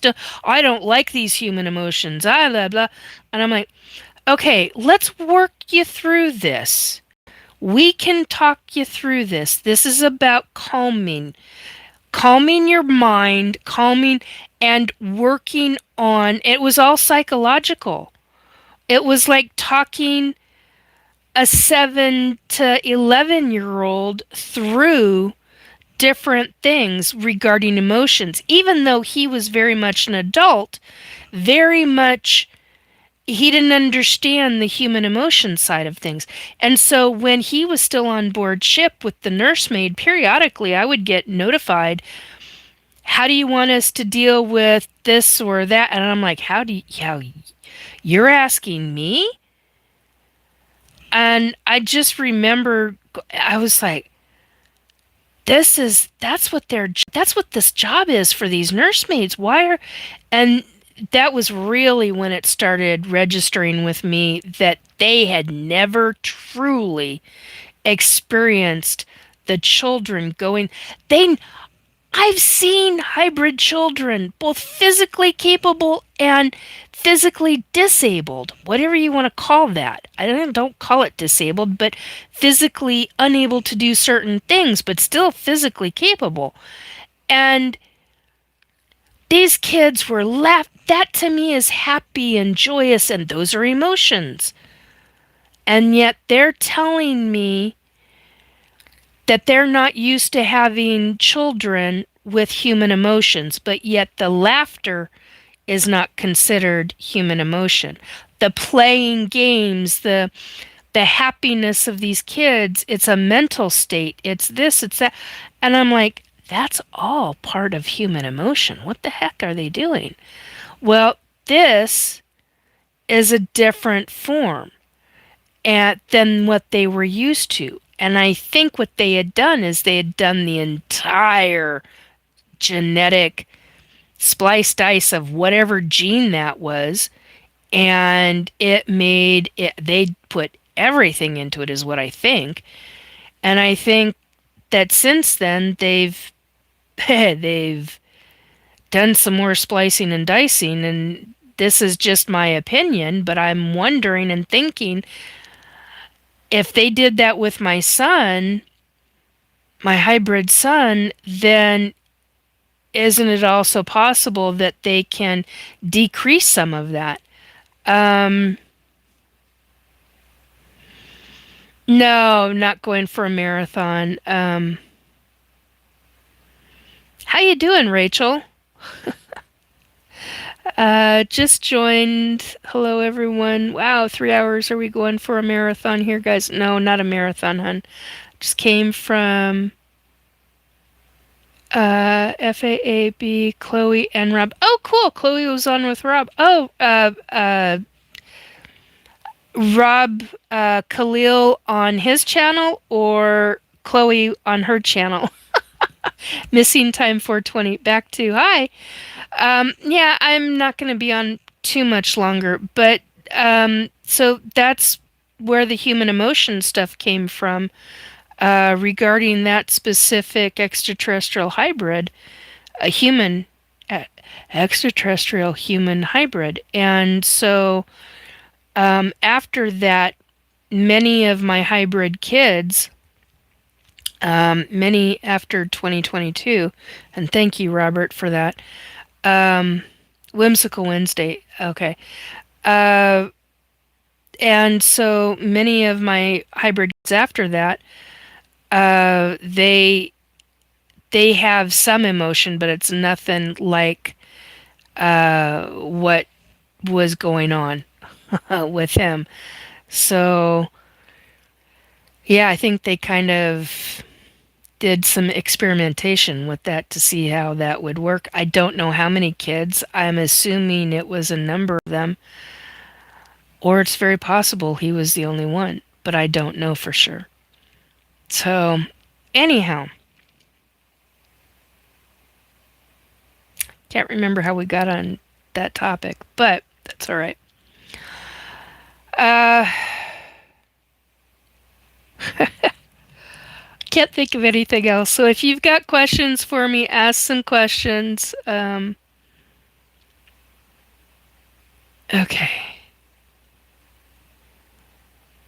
All right. So yeah. All right. So ask some questions and wait for a couple minutes, and then we'll move on or we'll end. So it's gonna be one or the other.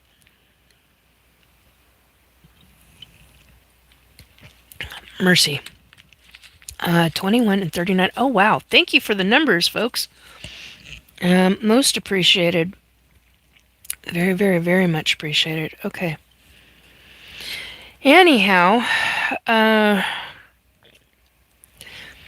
so I'll get more of the information on the TV movie or the TV shows and the movies, and I'll start going through it. It's going to take me a number of months, actually. Yeah, crops, Alexandria, are crop circles real? Yeah, they are real. There's both real humans doing it, and then there's also real extraterrestrials who are doing it, or extraterrestrial ships that are doing it. So it's kind of like crapshoot. What's real? What's not?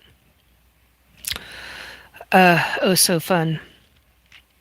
So anyway, so well, it's going to take me a few months just to go through all these movies and to watch them again and to be able to pick and choose out of which ones that I've actually, because I was asked a while back, what extraterrestrials are in movies or TV shows, what that you have actually seen, or the ones that look real similar to what you have seen. So, and Robert, what the heck is the name of that one TV show from? Not this one, but from the green truck, the green van from 75,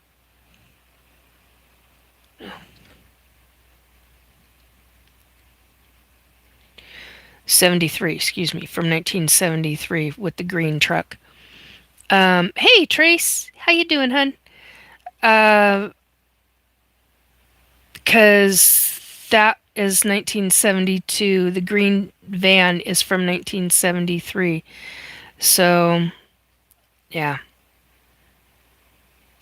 Anyway, and then it's with the green van that I remember these brown ETs that are about 7 to 9 feet tall, 7 to 8 feet tall. They're bigger than the top of the van. Um, Much bigger than the top of the van. And uh, so, oh goodness. Yeah, a heck of a range of topics tonight. Rachel, a lot of different topics. Everything from the hybrids to telepathic communication with extraterrestrial to are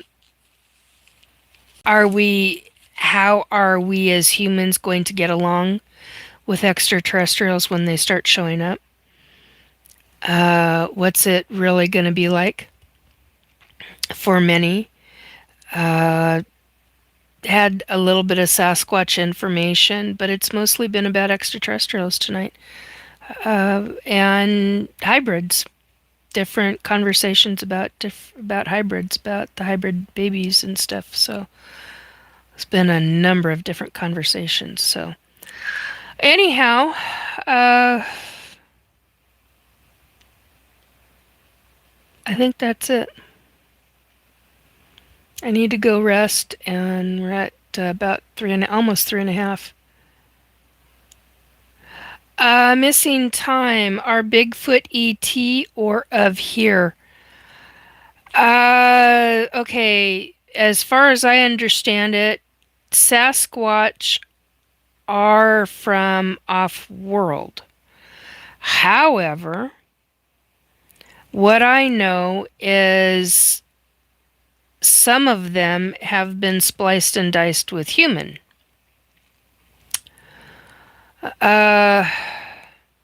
Now, there are extraterrestrial. Ouch.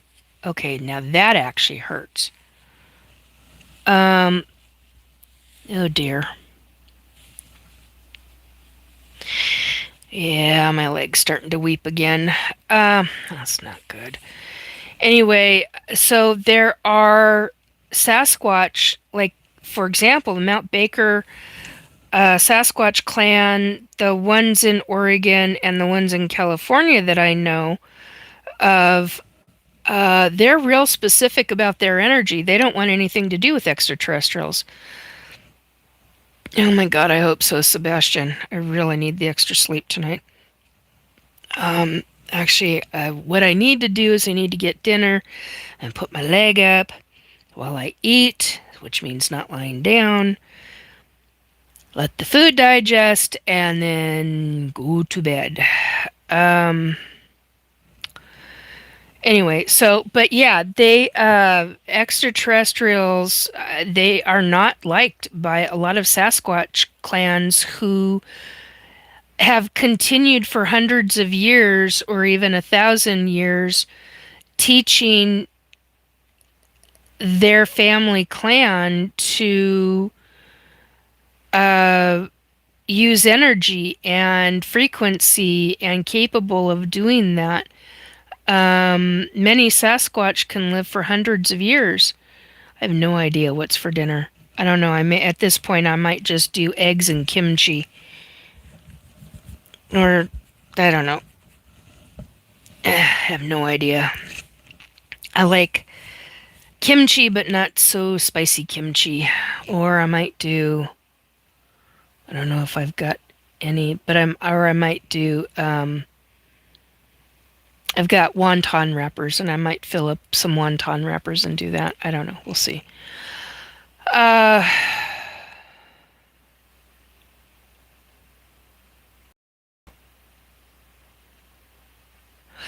yeah, yeah, I don't know what the hell is with the weeping leg. It makes no sense, and it's only a tiny dot, but it's just enough to where you get a dot that size, and then it runs down the leg, and it's like, oh, I hate that. So gross. But at least that there's no infection, there's no anything like that, so that's at least something. Uh, and I may need to just work on my lymphatic system and start. Okay, so here's a piece of FYI. If you rub your spots up in here, it affects your lymphatic system. If you rub up in here, it'll affect your lymphatic system.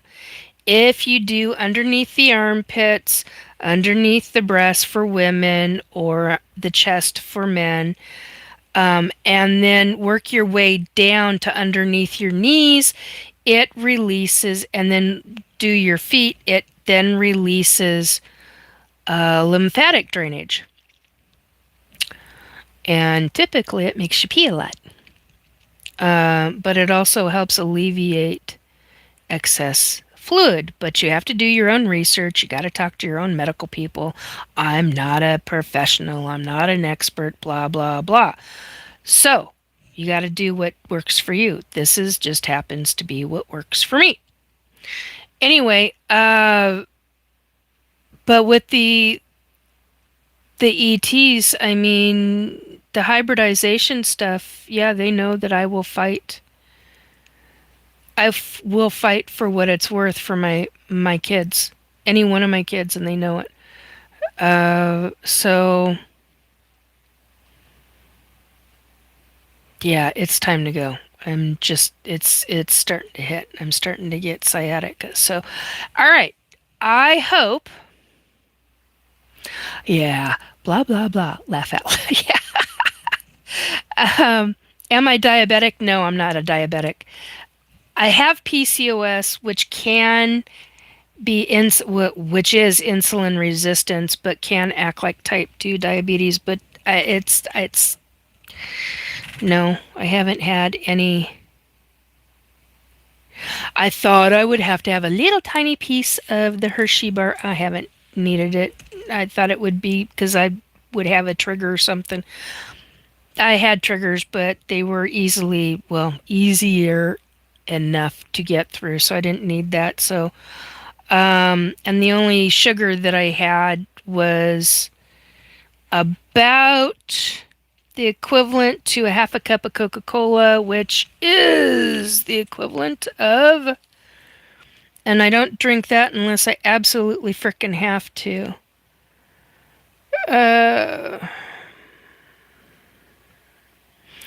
well, let's see. 12 ounces is 40, no, that's sodium. 39 grams of sugar. And so 8 ounces, 4 ounces. Yeah, so it's not too bad on the sugar count. But anyway, I usually have my iced tea. I usually have the no zero sugar, this kind of stuff. So, Yeah, I usually do pretty good, and I have my water and tiny bit of juice, regular juice with the water, and a bunch of other moringa powder and ginger. I eat a lot of ginger. Oh my God, between the ginger and the garlic, I go through a lot of that. Anyway, I'm babbling now. Yeah. Nikki's out of it. We're in Babble Fest mode, folks. Anyway, yeah, I use castor oil is good for lymph system, but messy. Yeah, very. I'll mix when it comes to my legs when it's like this because it's so thick. What I'll mix is castor oil with frankincense resin oil mixed with like a couple of drops of tea tree, some aloe, and there's something else. I can't think of.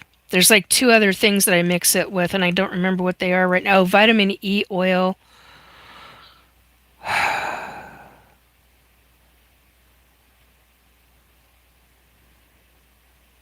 And is it apricot seed oil or jojoba? I don't. It's one of the two. I don't remember which right now. So yeah, deal with that kind of stuff, and that's what I'll put on the front of my legs because it's usually not the backs of the legs that cause this. It's usually the front, and right now it's the front right side, and I'm like, what the hell is with this? There was nothing itchy. There wasn't anything. It's not like some great big gash or some little. It's an itty bitty teeny tiny dot, and I'm like, oh. So it is what it is. And see, I'm in babble mode. But yes, castor oil is really good. Thank you for the fascinating stream. Yeah, you're very welcome, Nissan boy. Good night, Nikki. Have a good dinner. I hope so. Eggs are good. Leaping leg, that doesn't sound good. Black seed oil. I can't use black seed oil. I would love to use black. That's the other thing I used to use. I used to cut castor oil with black seed oil, but I can't do that anymore. Long story. Gracias. Gracias. Take care. They are tapping stuff you can do on your body. Yeah. Watch. Not surprised after 3 hours, Nikki. We all have to take extra care of ourselves. Yeah, we really do.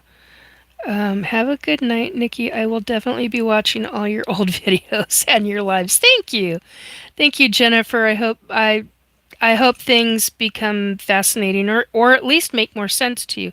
That's kind of a big deal, especially if you are an experiencer. Okay, now that I feel. Oh, I must have missed a spot. I'm gonna have to get a bandage. Anyway, sending love and protect. Anyway, yeah, I hope that one of the reasons why I do this channel is so that I hope that it can help others. Because I don't want people to go through what I've been through. It's not fun feeling like you're going through this by yourself. And if there's things that I can talk about that will help other people, that can possibly make sense to other people, or it can help them in their process, because being an ET abductee, going through my labs, going through SSP,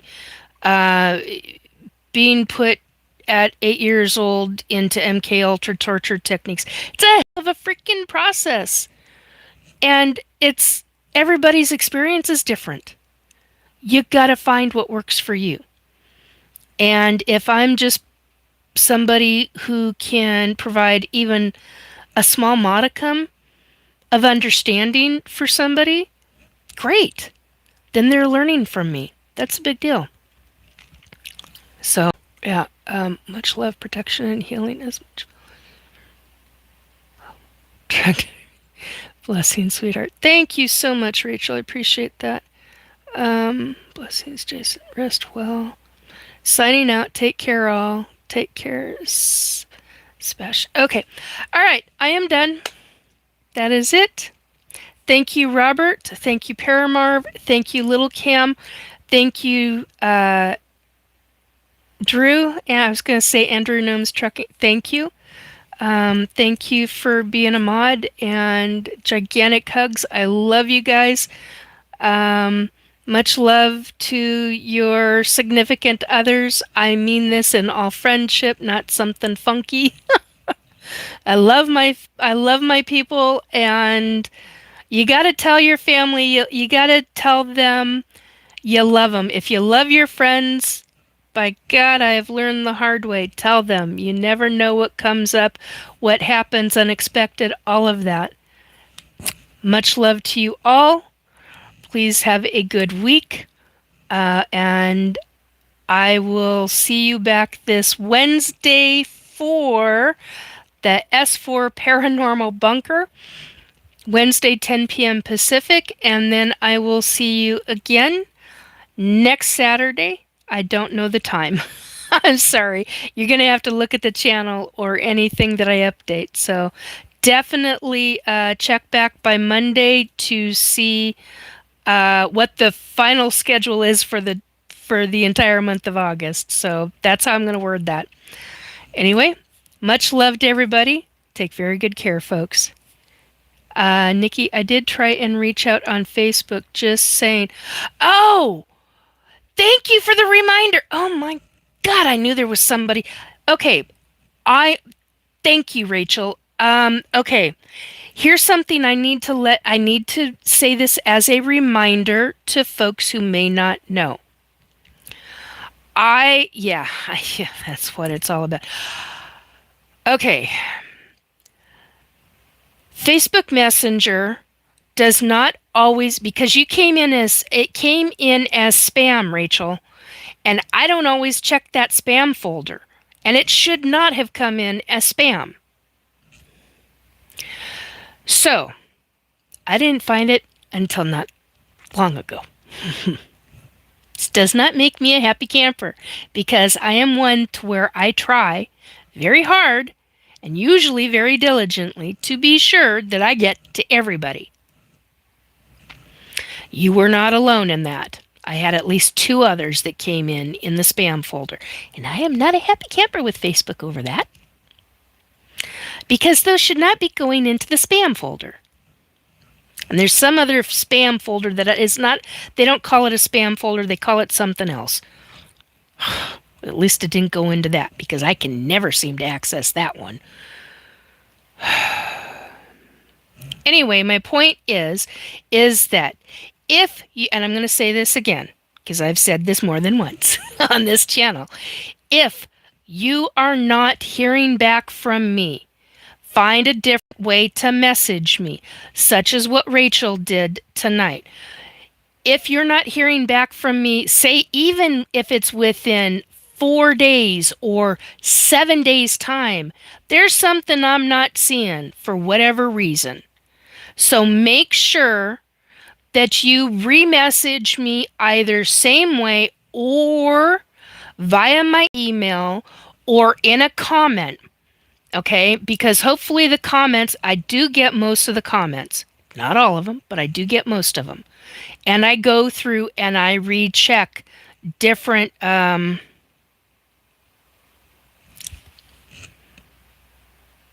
can't think of what it's called. I got a brain fart going on. I do go in and check certain things.